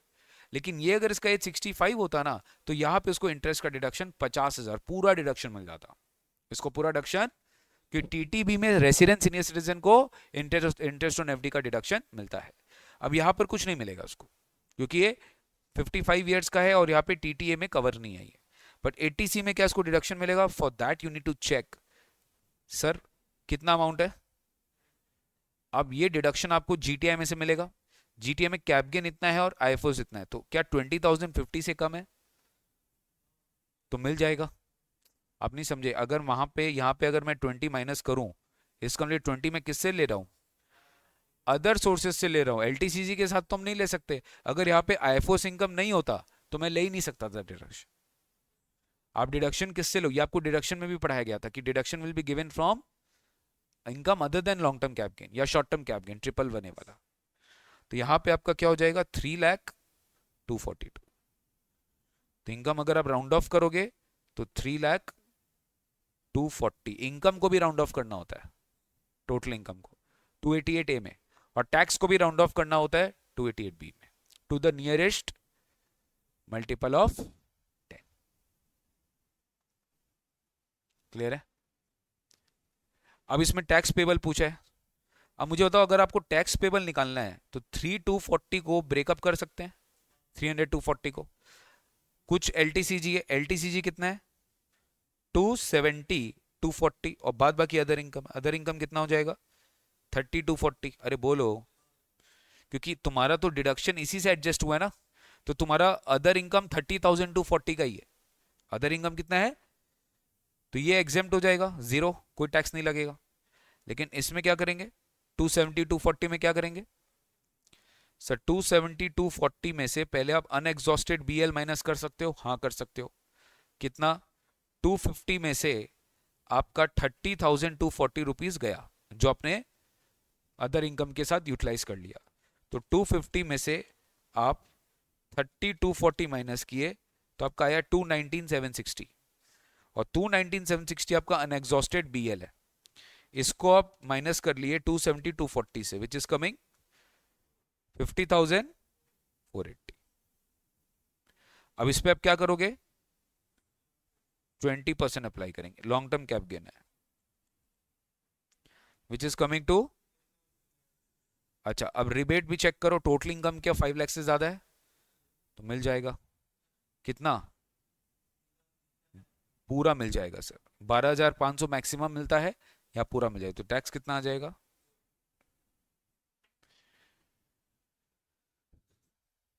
इतना चीज सोचना पड़ेगा आपको। या तो कुछ नहीं है, यहाँ पे तो हमेशा 0 0 आ रहा है, जबकि 0 0 आएगा नहीं, इनकम ज्यादा रहेगा, टैक्स ज्यादा रहेगा। हाँ, जब कितना अच्छा पकड़ चाहिए टोटल इनकम में, टोटल इनकम तो चलता रहेगा आपका, खत्म ही नहीं होगा। क्लियर हुआ क्या? 100%। ये अपने कर लिए थे स्लम सेल। रिवर्स मॉर्टगेज में कुछ नहीं था गाइस, खाली एग्जेम्प्ट एग्जेम्प्ट एग्जेम्प्ट ही है। ओके, 1043 में अपने पढ़ चुके थे, जैसे Sachin received 15 lakh on 23 January on transfer of his residential building in a transaction of reverse mortgage, ये सेक्शन 47 में क्या है, एग्जेम्प्ट हो जाएगा। Building was acquired in March for 8 lakhs is the amount received on reverse mortgage chargeable to tax? The answer is no, it will be exempt under 1043। Clear है, कर लेंगे खुद से, ठीक है। अब आते हैं अपने, स्टार्ट करते हैं अपना आज का न्यू टॉपिक 46 और 46A, capital gains on liquidation and capital gains on buyback. Please come, capital gains page number 55 में आ जाओ बेटा। पहले सेक्शन 46A पढ़ रहे हैं हम लोग, क्या पढ़ रहे हैं, section number 46A, capital gains on buyback of own shares और other specified securities, that is section number 46A, cap gain on buyback. तो अगर आप बायबैक कर रहे हो, बायबैक मतलब क्या, कंपनी अपना शेयर इशू किया शेयर होल्डर को, कंपनी ही अपना share, issued share capital share holder से क्या कर रहा है, खरीद ले रहा है। जनरली बायबैक प्रीमियम में होता है, वरना कोई क्यों खरीदेगा भाई, सिंपल बात है। तो कंपनी क्या कर रहा है, कंपनी आपको शेयर इशू कर रहा है और कंपनी क्या कर रहा है, अपना ही शेयर फिर आपको आपसे बायबैक कर ले रहा है, क्योंकि कंपनी को शॉर्ट टर्म फंड्स की रिक्वायरमेंट है। तो कंपनी सोच रहा है अपना ही शेयर होल्डर से शेयर वापस से अपना ही शेयर क्या करते हैं, परचेज कर लेते हैं। अब नाउ जैसे कंपनी बायबैक करती है तो कंपनी एक तरीके से आपको इनकम डिस्ट्रीब्यूट कर रहा है। क्या कर रहा है, आपको इनकम डिस्ट्रीब्यूट कैसे कर रहा है, मान लो आपने कंपनी का शेयर 10 रुपया में लिया, आपने कंपनी का शेयर 10 रुपया में लिया और आज कंपनी उसका बायबैक प्राइस रखी है 25 रुपया, तो कंपनी ने आपको कितना इनकम डिस्ट्रीब्यूट किया, 15 रुपया, क्योंकि आपके लिए कंसिडरेशन कितना है 25 और आपके लिए कॉस्ट कितना था 10, तो आपके हाथ में इनकम कितना आया 15। तो लेट मी टेल यू, इस 15 रुपीज पे कंपनी को एक टैक्स देना पड़ता है जिसका नाम है बीबीटी। क्या नाम है, बायबैक टैक्स। क्या देना पड़ता है, और ये सेक्शन है 115 QA। कौन सा टैक्स है, 115 QA में कंपनी को टैक्स देना पड़ता है। कंपनी इज लायबल टू पे tax at the rate of 20% under 115 QA। Company को इसमें टैक्स पे करना पड़ेगा 115 QA में, जबकि इनकम किसका हो रहा है, शेयर होल्डर का, बट टैक्स कौन पे कर रहा है, कंपनी पे कर रहा है। तो इसके ऊपर सेक्शन कौन सा है, 115 QA।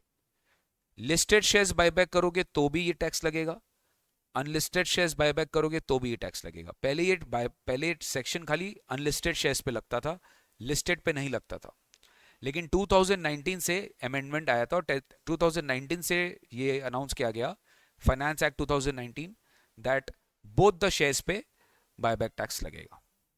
लेकिन बायबैक टैक्स को स्पेसिफाइड सिक्योरिटीज में नहीं लगेगा, विल टॉक अबाउट दिस। तो अभी तक व्यूअर पढ़ते हैं, मुझे बताओ, अगर कंपनी ने 15 रुपए में बायबैक, सॉरी 25 रुपए में बायबैक किया 10 रुपए का शेयर, कंपनी ने 15 रुपए पे बायबैक टैक्स दिया, जबकि इनकम किसका है, तो शेयर होल्डर को भी ये 15 रुपए पे टैक्स देना पड़ेगा क्या, क्योंकि डबल टैक्स हो जाएगा। तो शेयर होल्डर के लिए वो इनकम क्या हो जाएगा, एग्जेम्प्ट अंडर सेक्शन 1034A। मैंने आपको एग्जेम्पशन में पढ़ाया था कि बीबीटी इज चार्जेबल, अगर बायबैक टैक्स चार्ज हो गया है कंपनी पर तो उसकी कॉरेस्पॉन्डिंग इनकम जो शेयर होल्डर अर्न करेगा वो एग्जेम्प्ट हो जाएगा, किसके हाथ में। लेकिन अगर कंपनी बीबीटी नहीं दिया है कोई कारण से, तो फिर शेयर होल्डर के हाथ में क्या लगेगा, टैक्स है, और वो टैक्स लगता है यही सेक्शन में। शेयर होल्डर के हाथ में कैप गेन लगता है, क्योंकि शेयर होल्डर का शेयर बायबैक होना मतलब ट्रांसफर, उसके अगेंस्ट में उसको क्या मिल रहा है, कंसिडरेशन। तो शेयर होल्डर को अपने हाथ में क्या निकालना पड़ता है, कैप गेन। और कैप गेन किस सेक्शन पे निकलेगा, 46 से। बट अगर शेयर होल्डर को कैप गेन नहीं निकालना पड़ता है, इसका मतलब कंपनी ने क्या दे दिया है, टैक्स दे दिया है। और इस सेक्शन में टैक्स केवल और केवल डोमेस्टिक कंपनी के ऊपर एप्लीकेबल होता है। मतलब बायबैक हमेशा, बायबैक टैक्स कौन पे करेगा, DC, domestic company. Foreign company अगर बायबैक कर रहा है तो फॉरेन कंपनी पे कोई टैक्स नहीं आएगा, तब शेयर होल्डर पे टैक्स आएगा।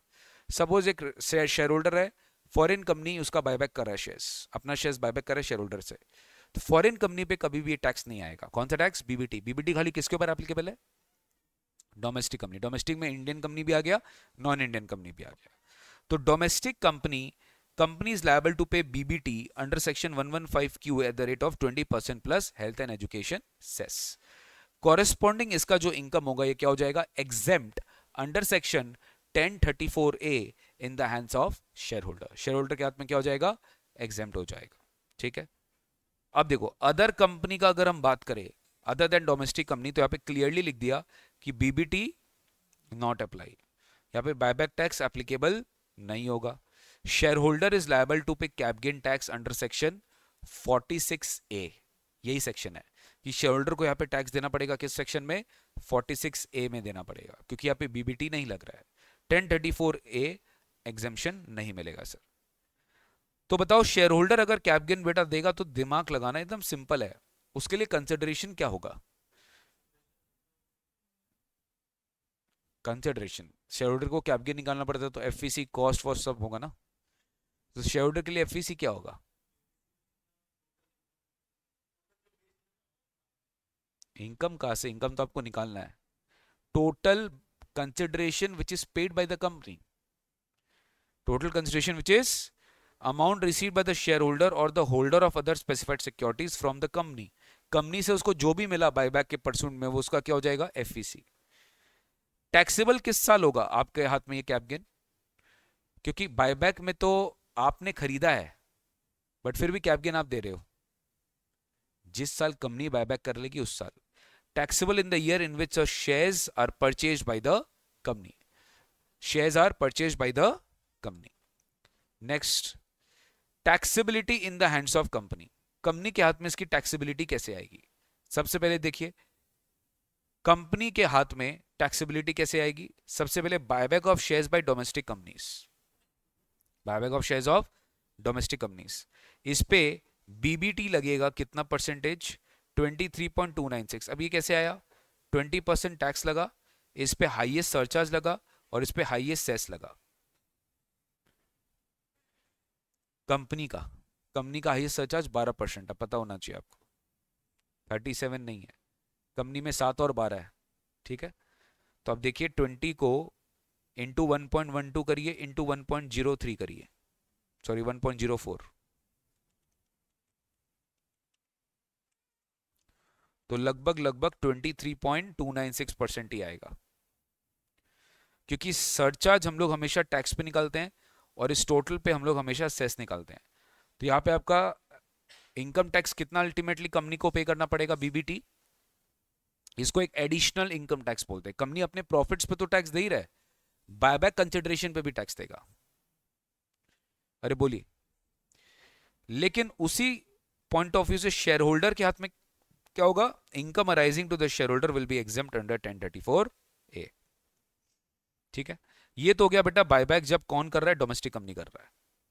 लेकिन अगर बायबैक कोई भी कंपनी कर रहा है other than domestic company, foreign company कर रहा है, तो इन दिस सिचुएशन उल्टा हो जाएगा, नो बीबीटी, 115QA अप्लाई नहीं किया जाएगा, and income arising to share holder will be taxable as cap gain under 46A। Please बोलिए। नेक्स्ट एक और पॉइंट है, डोमेस्टिक कंपनी के ऊपर भी यही एप्लीकेबल है। If specified securities, I repeat, कौन सा securities, as per companies act 2013, अगर उसका बायबैक हो रहा है बाय एनी कंपनी, तो इनकम टैक्स एक्ट का 115QA बोलता है कि इस पे हम बीबीटी नहीं लगाएंगे, कैपिटल गेन शेयर होल्डर को ही देना पड़ेगा। जैसे ईसॉप्स, स्वेट इक्विटी शेयर्स, ये सब कुछ स्पेसिफाइड सिक्योरिटीज है जिसको बायबैक करने पे कंपनी के हाथ में बीबीटी नहीं लगेगा, उस पे कैप गेन शेयर होल्डर को ही देना पड़ेगा। तो स्पेसिफाइड सिक्योरिटीज याद रखिएगा, अगर स्पेसिफाइड सिक्योरिटीज कंपनी बायबैक कर रहा है तो बीबीटी नहीं लगेगा, यहाँ पे शेयर होल्डर पे कैप गेन लगेगा, चाहे कोई भी बाई करे। क्लियर है? कौन सा है वो स्पेसिफाइड सिक्योरिटीज? देखिए, as per section 68 of companies act, specified securities includes ESOPs or other securities which may be notified by the government from time to time. Okay?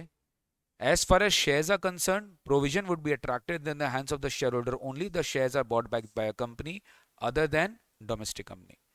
Domestic company को छोड़ के अगर कोई शेयर्स बायबैक किया है तो ही cap gain लगने वाला है, क्या? शेयर होल्डर के हाथ में। क्लियर है क्या? तो बस ये छोटा था गाइस, एक्चुअली इसके बायबैक रूल्स एंड ऑल भी है, बट वो आपके इंटरमीडिएट के सिलेबस में नहीं है, और फाइनल लेवल पे आपको पढ़ाया जाए। ठीक है, कोई डाउट? अब नेक्स्ट अपन आते हैं लिक्विडेशन, पेज नंबर 53 में आइए, सेक्शन 46 थोड़ा सा इंपॉर्टेंट है, ध्यान रखना। बस खत्म हुआ बेटा, सेक्शन 46 में आइए। अभी अपने जो भी पोर्शंस पढ़ रहे हैं सब अनइम्पॉर्टेंट है एग्जाम्स के लिए, बट पढ़ना तो पड़ेगा, सब अनइम्पॉर्टेंट है, इसलिए लास्ट में सब पढ़ाया जा रहा है आपको। हाँ, मतलब अनइम्पॉर्टेंट इन द सेंस की फ्रीक्वेंसी कम है इसका आने का, लेकिन जब आएगा तो अच्छा नंबर का आ जाएगा, तो आप पढ़ के जाइएगा, कुछ छोड़ना नहीं अपने को। Capital gain on distribution of assets by companies in its liquidation. अब अपने बात करेंगे किसका? लिक्विडेशन का बात करेंगे। पहले किसका बात किए थे? बायबैक का बात किए थे। अब अपने बात करेंगे लिक्विडेशन का, कि अगर आप की कंपनी की लिक्विडेशन हो रही है, लिक्विडेशन के दौरान अगर अपने कोई एसेट्स डिस्ट्रीब्यूट करते हैं, तो आपको एग्जेम्पशन में पढ़ाया गया था 47 में कि whenever we are distributing any asset on liquidation it is not a transfer. Company को उस पर टैक्स, ये अपने ऑलरेडी पढ़ चुके थे, यहाँ पे भी वही चीज रिपीट होगा, लेकिन यहाँ पे कुछ और पॉइंट्स भी डिस्कस करेंगे कि लिक्विडेशन के दौरान पे अगर कंपनी एसेट बांट रहा है, क्या बांट रहा है, तो this is not a transfer in the hands of the company, company के हाथ में कैप गेन नहीं लगेगा, जबकि कैप गेन किसके हाथ में लग जाएगा? शेयर होल्डर के हाथ में लगेगा। यहाँ पे टैक्स कौन देगा? शेयर होल्डर देगा। यहाँ पे टैक्स कौन देगा? तो first of all try to understand capital gain on the distribution of assets by its company in its liquidation, section number 46। 46 A क्या था? बायबैक। 46 क्या है? लिक्विडेशन। 45(1) क्या था? Charging section. 45(1) ए क्या था? Insurance claim. 1(b) क्या था? यूलिप। 2 क्या था? Conversion of capital asset into stock in trade. 3 और 4 फर्म एंड पार्टनरशिप फर्म है, जो आप लोग के लिए बाद में पढ़ाया जाएगा। 4 क्या था? सॉरी 5 क्या था? Compulsory acquisition. 5(a) क्या था? JDA। 46 क्या है? लिक्विडेशन। 46(a) क्या है? बायबैक। 47 क्या है? Transfer which is exempted. 48 क्या है? Mode of computation. 49 क्या है? Cost of acquisition. ये जो प्रीवियस ओनर एंड ऑल जो है, ये सब 49 में ही दिया हुआ है। 50 आपको PGBP में पढ़ाया जाएगा, capital gain on depreciable assets, वो अपने अभी तक पढ़े नहीं है। ठीक है। 51 क्या है? Advance for feature. Advance for feature. अच्छा, 50 के बाद लाइन से भी बहुत आता है। 50B slump sale. 50C land और building stamp duty value. 50CA unquoted shares. अरे बोलिए। ठीक है। 50D FMV not determinable, actual value, sale value not determinable, आप FMV ले सकते हैं 50D में। अरे बोलो। 51 कर लिए, हाँ। फिर 54 सीरीज का कैप गेन, फिर 55A reference to valuation officer, यही है कैपिटल गेन्स।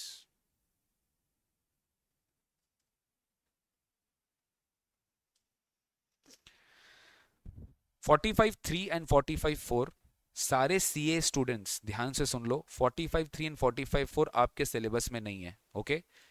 इसलिए CMA CS का जो एक्स्ट्रा क्लास अभी मैं लूंगा इसके बाद, ओके, ये 45(3) एंड 4 मैं इसलिए बचा के रखा कि मैं लास्ट में करा दूंगा। ये 3 एंड 4 थोड़ा बड़ा है, ये CA के स्टूडेंट सिलेबस में नहीं है, CMA आप लोग के बेटा सिलेबस में है, आप लोग को अभी मैं अलग से करा दूंगा, आपके मैट में भी है। CA वाले स्टूडेंट्स आप लोग को बता दिया जाएगा, तब आप लोग एग्जिट कर लेना, ठीक है। Capital gain on distribution of assets on its in its liquidation, ठीक है। देखो, assets are disposed on liquidation of a company after payment of all its outside liabilities. Assets, एक लिक्विडेटर क्या करता है? सारे लायबिलिटीज को चुकाने के लिए एसेट्स डिस्ट्रीब्यूट करता है। तो कंपनी के हाथ में टैक्स ट्रीटमेंट क्या होगा? no transfer. Any transfer by way of distribution of assets amongst its shareholder is not treated as transfer. Hence no cap gain arises in the hands of the company. इसलिए cap gain company के हाथ में arise नहीं होगा sir. अब इसमें एक important बात याद रखिएगा, मैं आपको एसेट नहीं दे रहा हूं, मैं आपको इस एसेट को बेच के रियलाइज करके वैल्यू दे रहा हूं, कैप गेन लग जाएगा. एसेट डिस्ट्रीब्यूट करना और एसेट को मार्केट में बेचना और फिर जो सेल प्रोसीड्स है वो डिस्ट्रीब्यूट करना, then such sale of assets in the market shall be treated as transfer and chargeable under cap gains. इससे बेटर आप कंपनी डेफिनेटली क्या करेगी, एसेट बेच के रियलाइजेशन नहीं करेगी. कंपनी क्या करेगी, एसेट ही दे देगी. तो एसेट ही दे देंगे तो कंपनी के हाथ में कैप गेन नहीं लगेगा. अब आप सोचो शेयर होल्डर के हाथ में कैप गेन क्यों लग रहा है. शेयर होल्डर तो शेयर ओन कर रहा था कंपनी में, अब कंपनी क्या हो गया, लिक्विडेट हो गया. तो लिक्विडेशन के दौरान कंपनी से वो रिकवर तो करेगा ना, क्योंकि वो क्या था, share holder. Extinguishment of rights, अगर मेरी एक्सटिंग्विशमेंट ऑफ राइट्स हो रही है किसी भी राइट्स मतलब rights in the share company, तो वो भी क्या है, ट्रांसफर. तो ट्रांसफर तो है, तो ट्रांसफर है तो उसके अगेंस्ट में मुझे जो भी मिलेगा, प्रॉफिट है जो भी है, वो मेरा टैक्सेबल होगा. तो इसलिए शेयर होल्डर को जो भी राइट्स उसके पास था, वो एक्सटिंग्विशमेंट के कारण उसे जो भी एसेट मिलेगा, कुछ भी मिलेगा कंपनी से, उस पर कैप गेन लगेगा. किसके हाथ में, शेयर होल्डर के हाथ में. किस सेक्शन में, 46 में. कंपनी के हाथ में टैक्स नहीं होगा. डाउट क्लियर, समझ गए ना. Non applicability of 46(1). 46(1) कब नहीं लगेगा, जब एसेट बेच रहे हो आप. एसेट डिस्ट्रीब्यूशन पे 46(1) लगता है, 46(1) एसेट बेचने पे नहीं लगता. आई मीन टू से 46(1) तो रिलैक्सेशन सेक्शन है. 46(1) अगर नहीं लग रहा है इसका मतलब आपके ऊपर कैप गेन लग रहा है. क्लियर है. अब very important, tax treatment in the hands of the share holder. Share holder को कैप गेन कैसे निकालना है, बहुत इजी है. शेयर होल्डर को कैपिटल गेन, तो शेयर के अगेंस्ट में कैप गेन, शेयर होल्डर को कुछ मिलेगा बेटा, कुछ भी मिला, 100 रुपीज मिला मान लो, और शेयर होल्डर उस पर 10 रुपया इन्वेस्ट करके रखा था. ध्यान से सुनो, 10 रुपया. अब यहां पे ना एक बहुत इंपॉर्टेंट पॉइंट आने वाला है, deem dividend under section 222C. कितना डिविडेंड, डीम्ड मतलब मान लिया गया है. ये आपको पढ़ाया जाएगा बाद में, डिविडेंड टैक्सेशन पूरा पढ़ाया जाएगा. फिलहाल अभी आप ये देखो, ठीक है. फिलहाल आप एक बार देखो, एक क्वेश्चन से अपने को ये समझ में आएगा, ठीक है. एक क्वेश्चन में पहले आप चेंज कर लेना, प्रोविजन फॉर डिविडेंड टैक्स को हटा देना और करंट एसेट का वैल्यू चेंज कर लेना. एक क्वेश्चन करते हैं अपने, वैल्यू चेंज कर लो पहले.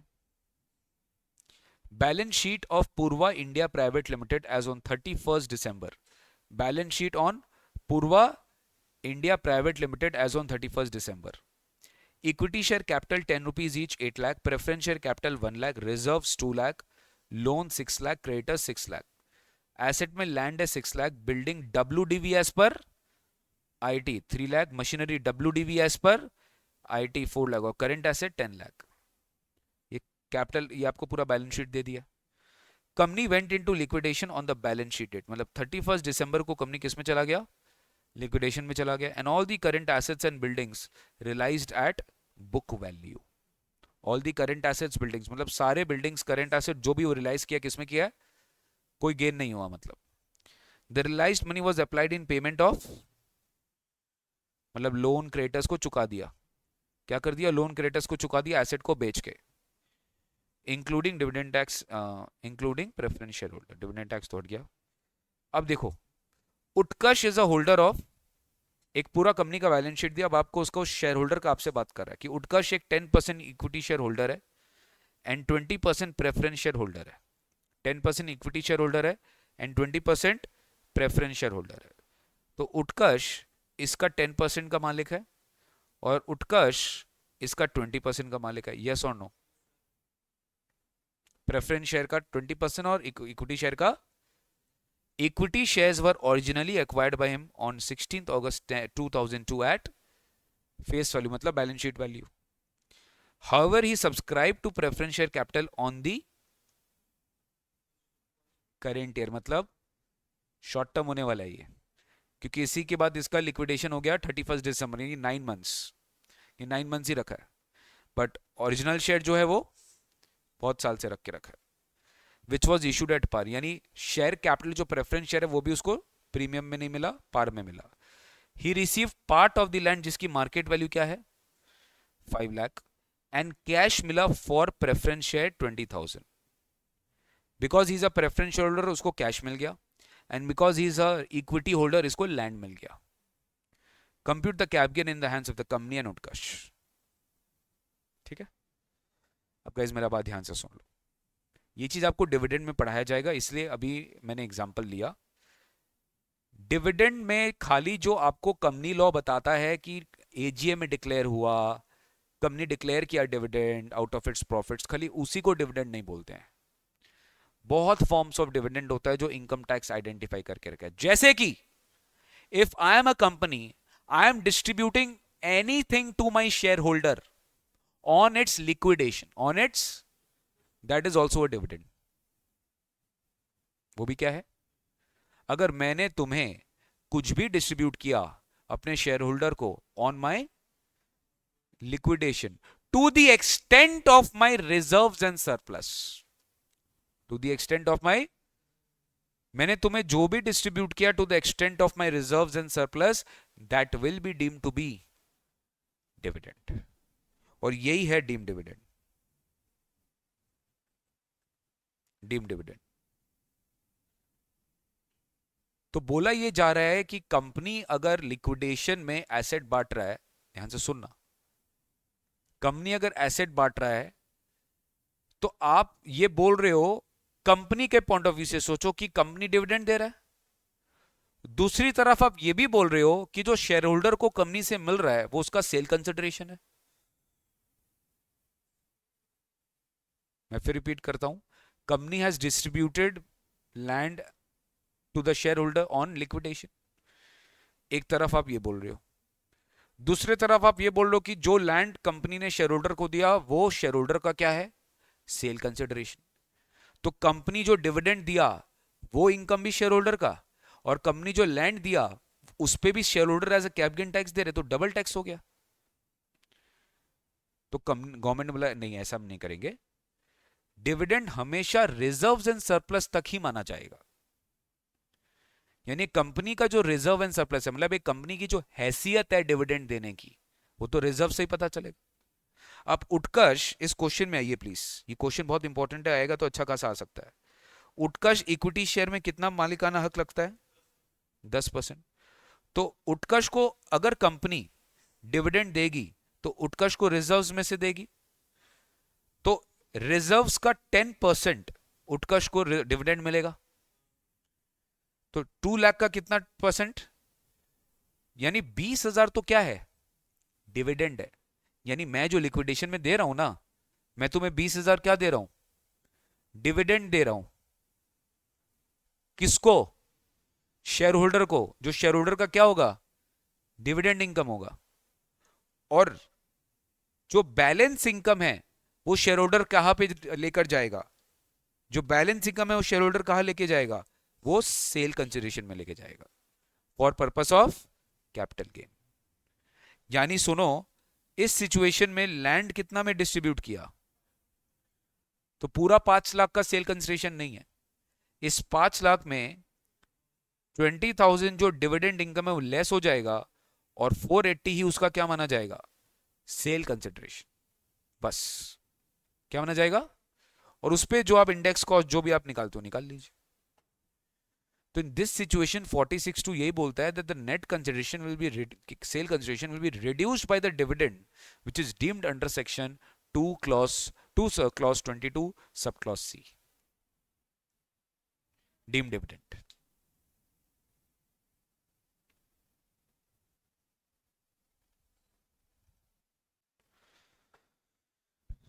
प्लीज बोलिए बेटा। तो यहां पे आपको कैप गेन निकालने बोला है कंपनी के लिए, तो कंपनी के लिए पहले लिख देंगे क्या, no capital gains under section 46(1) as assets are realized at book value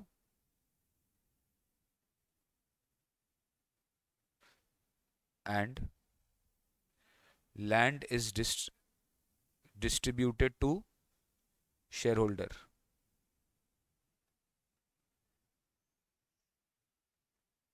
ठीक है, ओके। नेक्स्ट, उत्कर्ष। उत्कर्ष, उत्कर्ष के लिए पहले बेटा अपने क्या करेंगे, कितना इक्विटी, पहले इक्विटी शेयर का निकाल लेते हैं, ओके। इक्विटी शेयर के लिए उत्कर्ष का एफवीसी क्या होगा, मार्केट वैल्यू ऑफ लैंड, कितना,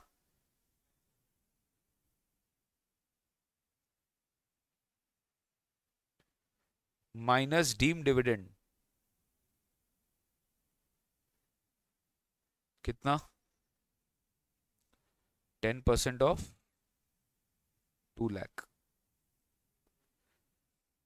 तो नेट सेल कंसिडरेशन कितना हो गया।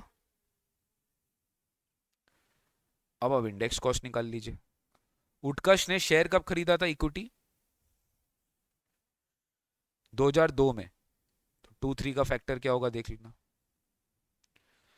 10% इक्विटी शेयर खरीदा, तो इक्विटी कैपिटल क्या है, 88 लाख। तो 8 लाख का 10% कितना हुआ, इंटू 331 डिवाइडेड बाई, कितना आ रहा है बताओ, 119 19190 252 190। तो ये आपका LTCG आ गया, कितना आ रहा है, 2 लाख,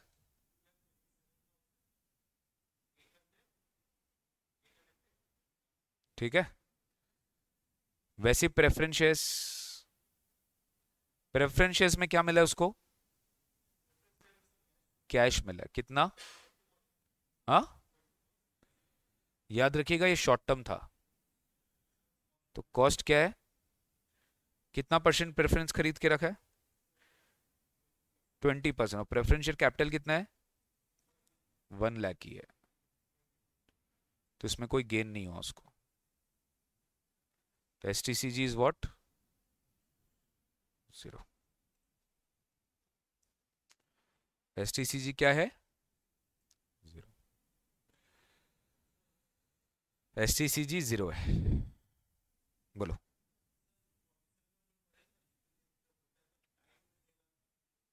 काइंड मतलब एसेट्स, मतलब कैश मतलब क्या, ये कैश बेटा वो कैश नहीं है, ये कैश को वो कैश मत मानो। 46 में हम लोग अभी अभी पढ़ के गए हैं कि कंपनी अगर एसेट दे रहा है इक्विटी शेयर होल्डर को, तो कंपनी के लिए ट्रांसफर नहीं है। किसके लिए नहीं है, कंपनी के लिए ट्रांसफर नहीं है। टैक्सेबल कौन हो जाएगा, शेयर होल्डर हो जाएगा। कैप गेन क्या हो जाएगा, शेयर होल्डर के हाथ में टैक्सेबल हो जाएगा। लेकिन अगर मैं एसेट बेच देता हूं, एसेट बेच के कैश रिलाइज करता हूं, तो वो एसेट बेचने पे टैक्स लगेगा, वो एसेट बेचने पे टैक्स लगेगा। वो कंपनी के हाथ में लगेगा जो एसेट बेचने पे टैक्स लग रहा है। डिस्ट्रीब्यूशन पे कोई बात नहीं कर रहे हैं हम, डिस्ट्रीब्यूशन पे हम कोई बात नहीं कर, ठीक है। कोई doubt,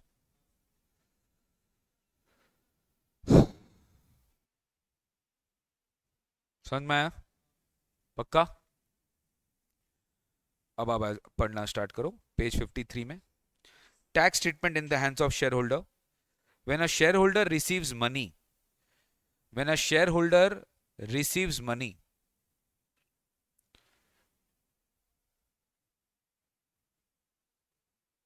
when a shareholder receives money or other assets at the time of liquidation of the company, then such receipts, excluding the amount of dividend under 222C, will be liable to capital gains।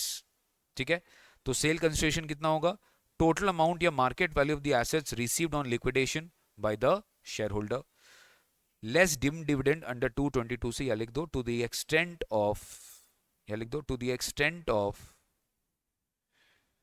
Accumulated. ये ध्यान दीजिएगा, reserves जितना होगा बस उतना ही, to the extent of accumulated reserves and surplus. Cost of acquisition जैसे निकालते हैं आप वैसे ही निकाल लेंगे। पॉइंट्स टू बी रिमेंबर्ड देखें, payment in instalments by the liquidator to the shareholders. In case payment is received by the shareholder in installments, then the cost shall be deducted from the earlier installment. Once the cost is absorbed by the earlier installment, then subsequent installment shall be fully taxable. I hope you understood. ये तो वही compensation वाला चीज हो गया कि एक बार तुम्हारा पहले पूरा कॉस्ट तुम माइनस कर लिया एस शेयर के अगेंस्ट में, मतलब आपको 10 इंस्टॉलमेंट मिल रहा है, फर्स्ट इंस्टॉलमेंट के अगेंस्ट में आपने पूरा शेयर का कॉस्ट माइनस कर लिया, तो उसके बाद आप बात में नहीं करेंगे, जैसे इनिशियल कॉम्पनसेशन में था और इनहैंस कॉम्पनसेशन में था. Cost of acquisition of assets acquired on liquidation by shareholder is the FMV on the date of distribution. जबरदस्त. सब मुझे बताइए, ये जो क्वेश्चन मैंने आपको पढ़ाया, शेयर होल्डर को क्या मिला? लैंड. क्या मिला? लैंड. क्यों मिला? वो इक्विटी होल्डर था, अब वो शेयर लिक्विडेट हो गया, कंपनी लिक्विडेट हो गया. अब कल को शेयर होल्डर अगर ये लैंड बेचना चाहे तो शेयर होल्डर के लिए लैंड का कॉस्ट क्या होगा? 5 लाख. क्योंकि अल्टीमेटली ध्यान से सुनो, शेयर होल्डर के लिए आपने एफईसी कितना जोड़ लिया है? शेयर होल्डर के ऊपर तो 5 लाख का गेन ऑलरेडी आ गया ना, 5 लाख का सेल वैल्यू आ गया, तो वही उसका क्या माना जाएगा? कॉस्ट. Very good question. वो इसका क्या माना जाएगा? समझ गए क्या? कॉस्ट समझ गए ना? जैसे conversion of capital asset in stock, तो कैपिटल एसेट का जो एफईसी था वो स्टॉक का कॉस्ट है, वैसे यहां पर है.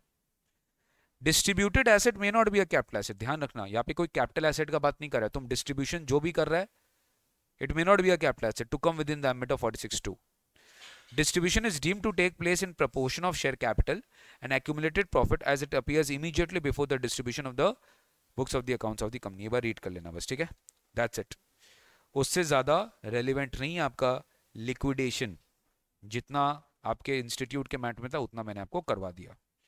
ओके, नेक्स्ट आइए.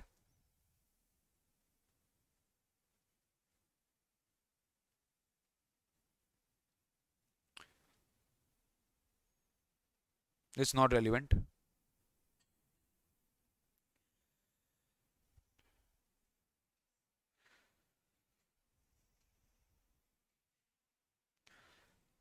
बस एक स्पेशल केस बाकी, उसके बाद डन. पेज 26 में आ जाओ.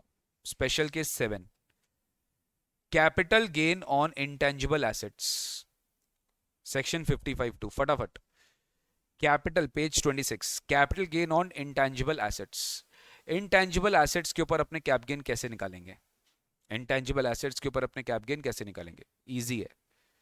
कॉस्ट ऑफ एक्विजिशन 0 होता है. कोई भी इंटेंजिबल एसेट को अगर बेच रहे हैं तो गवर्नमेंट बोलता है कॉस्ट ऑफ एक्विजिशन 0 होगा. कौन कौन से एसेट्स का? देखो, गुडविल ऑफ अ बिजनेस और अ प्रोफेशन. बिजनेस की जो गुडविल है, अनलेस एंड अनटिल आप परचेस करो तो बात अलग है. सेल्फ जनरेटेड का बात कर रहे हैं. क्या बात कर रहे हैं? गुडविल ऑफ अ बिजनेस और अ प्रोफेशन. ट्रेडमार्क और brand name associated with a business. मैंने किसी का ट्रेडमार्क खरीद लिया, मैंने किसी का ब्रांड खरीद लिया, या राइट टू मैन्युफैक्चर, मेरे पास से कोई मैन्युफैक्चरिंग राइट मिल गई गवर्नमेंट से, या प्रोडक्शन या प्रोसेसिंग एनी आर्टिकल, या right to carry on any business, या मुझे हक मिल गया कि मैं बिजनेस कर सकता हूं, या टेनेंसी राइट्स. टेनेंसी राइट्स मतलब क्या? मान लीजिए मैं एक बिल्डिंग में 10 साल 30 साल 40 साल से रह रहा हूं. अब टेनेंसी राइट के लिए भी, tenancy right is also particular asset, जिसको अपने हिंदी में सलामी भाड़ा बोलते हैं. ठीक है? क्या आप एक टेनेंट हो, अब आपको लैंडलॉर्ड भी आपके बिल्डिंग उसके ओनरशिप वाले अपार्टमेंट से नहीं हटा सकता, बिकॉज आप टेनेंसी राइट उससे परचेस कर लियो. You can not change the tenant unless and until tenant is interested. Stage carriage permit. Stage carriage हो गया आपका कि जो ट्रक्स होते हैं, जो बसेस होते हैं, जो लॉरीज होते हैं, उनके पास परमिट्स होता है to operate in a particular area, तो भी क्या परमिट्स. और होता है लूम आवर्स. लूम आवर्स हो गया फैक्ट्री में वर्किंग आवर्स, कि आप एक मशीनरी को कितना बार यूज कर सकते हैं, कितना घंटा चला सकते हैं, उसको बोलते हैं अपने लूम आवर्स. तो ये पर्टिकुलर इंटेंजिबल एसेट्स का हम बात करेंगे बेटा.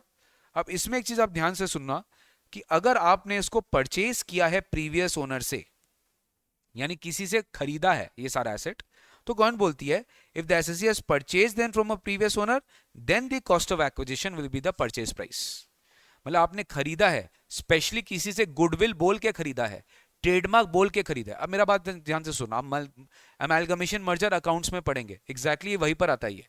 कि आपने अगर बिजनेस परचेज किया और आपने ज्यादा पेमेंट किया और जो एक्स्ट्रा कंसिडरेशन आप उसको गुडविल रिकॉर्ड करते हो, तो ये सेल्फ जनरेटेड गुडविल है। इस पे आपको कोई भी तरह का इसका कोई कॉस्ट आपका कॉस्ट जीरो माना जाएगा। यू कांट से दैट आपने 100 रुपए का एसेट खरीदा या 100 रुपए का बिजनेस खरीदा, उसके लिए आपने 120 पेमेंट की, तो 20 रुपए आपका गुडविल के लिए आपने पेमेंट की। नहीं, जब तक आप उसका गुडविल खुद से परचेज नहीं कर लेते, मतलब गुडविल उसके बुक्स में रिकॉर्डेड है, आपने गुडविल क्या किया, परचेज किया, तभी आपके हाथ में उसका कॉस्ट क्या आएगा, परचेज प्राइस होगा। क्या होगा, परचेज प्राइस होगा। लेकिन what about if the goodwill or if the following assets have become the my asset in the form of all these things।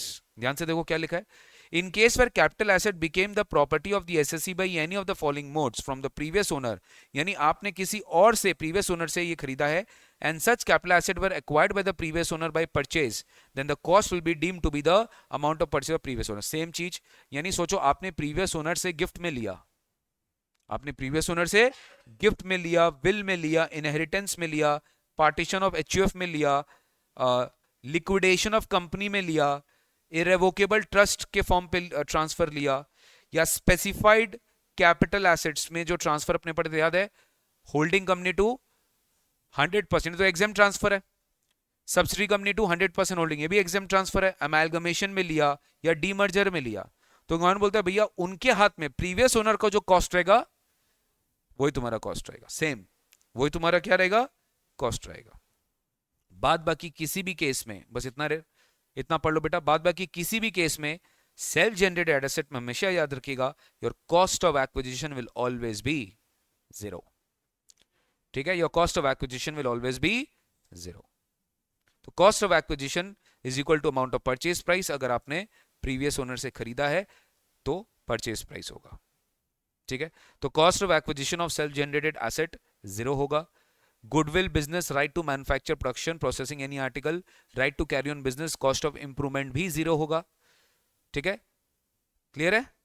बस गाइस, इससे ज्यादा रिलेवेंट नहीं है, ये मोर देन सफिशिएंट है। इतना याद रखिएगा, इंटेंजिबल एसेट्स का कॉस्ट ऑफ एक्विजिशन क्या होगा, zero if it is self generated, और अगर परचेज किया तो प्रीवियस ओनर। अब इसमें एक जजमेंट मैं आपको समझाऊंगा, ये क्यों आया बेटा, ये जीरो क्यों आया। मुझे एक बात बताइए, अगर आपको ये बताया जाए कि कैप गेन निकाला ही नहीं जा सकता, क्यों, क्योंकि तुम्हारे पास फिगर्स नहीं है, फिगर्स निकाला नहीं जा सकता। फिगर्स निकाला नहीं जा सकता का एक चीज अपने 50D पढ़ लिए थे कि अगर एफवीसी नहीं निकाला जा सकता तो तुम क्या मान लो, बट वहां पे कॉस्ट ऑफ एक्विजिशन के बारे में तो कुछ लिखा ही नहीं था कि अगर आप कोई एसेट का कॉस्ट नहीं निकाल सकते तो फिर आप क्या करोगे, इसके बारे में कोई प्रोविजन नहीं था। तो सुप्रीम कोर्ट ने एक बहुत बड़ा लैंडमार्क जजमेंट दिया था, बीसी श्रीनिवासा शेट्टी, जहां पे सुप्रीम कोर्ट ने हेल्ड आउट कर दिया that if capital gain can not be computed, capital gain is not taxable at all. यानी निकाला ही नहीं जा सकता तो टैक्स भी क्या चीज लगेगा। तो गवर्नमेंट ने क्या किया, चलो सुप्रीम कोर्ट का जजमेंट को ओवररूल किया जाए, निकाल लो तुम कैपिटल गेन, कॉस्ट को जीरो मान लो, zero is also a number, cost को क्या मान लो, जीरो मानो। तो ये सेक्शन आया। तो now this judgment has overruled because its judgment has held that if charging section fails, if competition mechanism fails, if cost is not ascertainable, it is not possible to compute cap gain and hence cap gain is not chargeable। अब ये judgment applicable नहीं है for all these asset जो मैंने अभी भी आपको बताया। अब जब देखो, एक डॉक्टर अपना प्रोफेशन स्टार्ट किया, टाइम जैसे जैसे बीतता गया, डॉक्टर ने बहुत अच्छा रेपुटेशन बना लिया। He opens a clinic, run for 5 years, after 5 years he sells the clinic to another doctor for 10 lakhs। एक दूसरे डॉक्टर को ये गुडविल बेच दिया जिसमें 2 लाख उसका रेपुटेशन का गुडविल का बात था। Now question arises as to how to find out the profit in respect of the goodwill. अभी गुडविल में ये जो 2 लाख का बेचा, हमको कैसे पता चलेगा डॉक्टर को कि 2 लाख का गुडविल में जो मैं बेचा हूं, मुझे कमाने में कितना लग गया इसका। अब मैं बता सकता हूं क्या कि मैं एक फेमस टीचर हूं या हूं भी नहीं, मुझे नहीं पता, तो उसके लिए मेरा कितना खर्चा लगा है, it is not measurable. It is obvious that ये गुडविल सेल्फ जनरेटेड है, और जो भी प्राइस पे आपने बेचा है वो पूरा पे टैक्स लगेगा, because it is difficult to calculate the cost of acquisition, however it is certainly a capital asset. Capital asset है बट इसका कॉस्ट नहीं निकाला जा सकता, तो यहाँ पे फुल वैल्यू पे क्या लग जाएगा, टैक्स लग जाएगा। अरे बोलो क्या, क्लियर है? स्लम सेल कर लिए थे हम लोग, दैट्स इट। ये जो दो सेक्शन है not for CA students, okay. CA वाले स्टूडेंट्स आप ये दो स्पेशल केस 4 को इग्नोर कर सकते हो, स्पेशल केस 4 को आप इग्नोर कर सकते हो, you don't have to do this, ठीक है। बाद बाकी बस 1 घंटा का और लेक्चर होगा, ठीक है, अगले क्लास में, जहां पर हम पार्टनर एंड फर्म वाला जो है स्पेशल केस डिस्कस करेगा, फिर कैप गेन फिनिश हो जाएगा and then will be starting with practice sessions, ठीक है। फिर हम लोग प्रैक्टिस सेशन से स्टार्ट करेंगे। एक बार मेरे को देखने दो कि और कुछ छूट तो नहीं गया इसमें।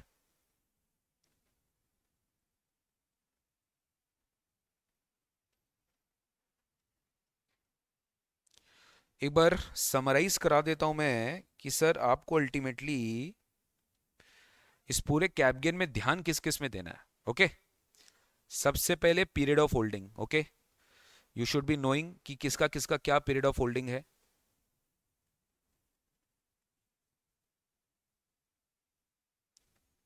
यू शुड बी नोइंग कि किसका किसका क्या पीरियड ऑफ होल्डिंग है,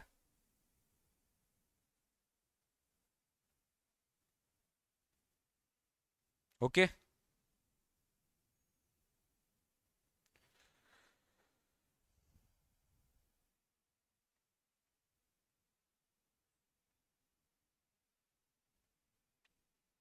पीरियड ऑफ होल्डिंग,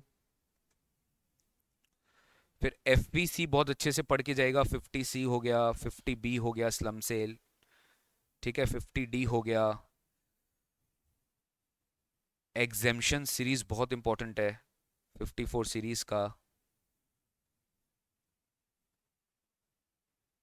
फिर 112 ए, 111 ए, 112 बहुत इंपॉर्टेंट है, ठीक है। गिफ्ट वाला सिचुएशन, ठीक है, गिफ्ट हो गया। Cost of acquisition is to COA of previous owner, याद है ना। हाँ, ये सब अच्छे से पढ़ के जाना। फिर स्पेशल केसेस जितना आपको पढ़ाया गया था वेरी इंपॉर्टेंट सारा, कि किसके किस में कब कब क्या टैक्सेबल होगा, transfer year, cost of acquisition, ये सब। तो इसमें सब कुछ आ जाता है आपका।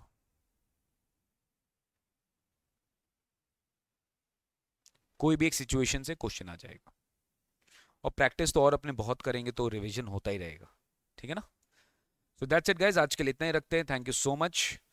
एक और सेशन रहेगा 45 3 एंड 45 4 का, ये बहुत ही ज़्यादा इनॉर्मस है, इसलिए ये अलग से मैं करवा रहा हूँ। बहुत ही ज़्यादा बड़ा है और थोड़ा अलग ही हटके है, ठीक है। तो ये अपने अलग से कवर करेंगे 45 3 एंड 45 4। चलो bye bye, take care, see you very soon in the next class. और अगले क्लास में प्रैक्टिस सेशन कवर करेंगे, तो प्रैक्टिस सेशन करेंगे तो प्लीज़ पढ़ कर आइएगा, ठीक है, ओके। पढ़ कर आइएगा। चलो bye bye, take care, God bless you.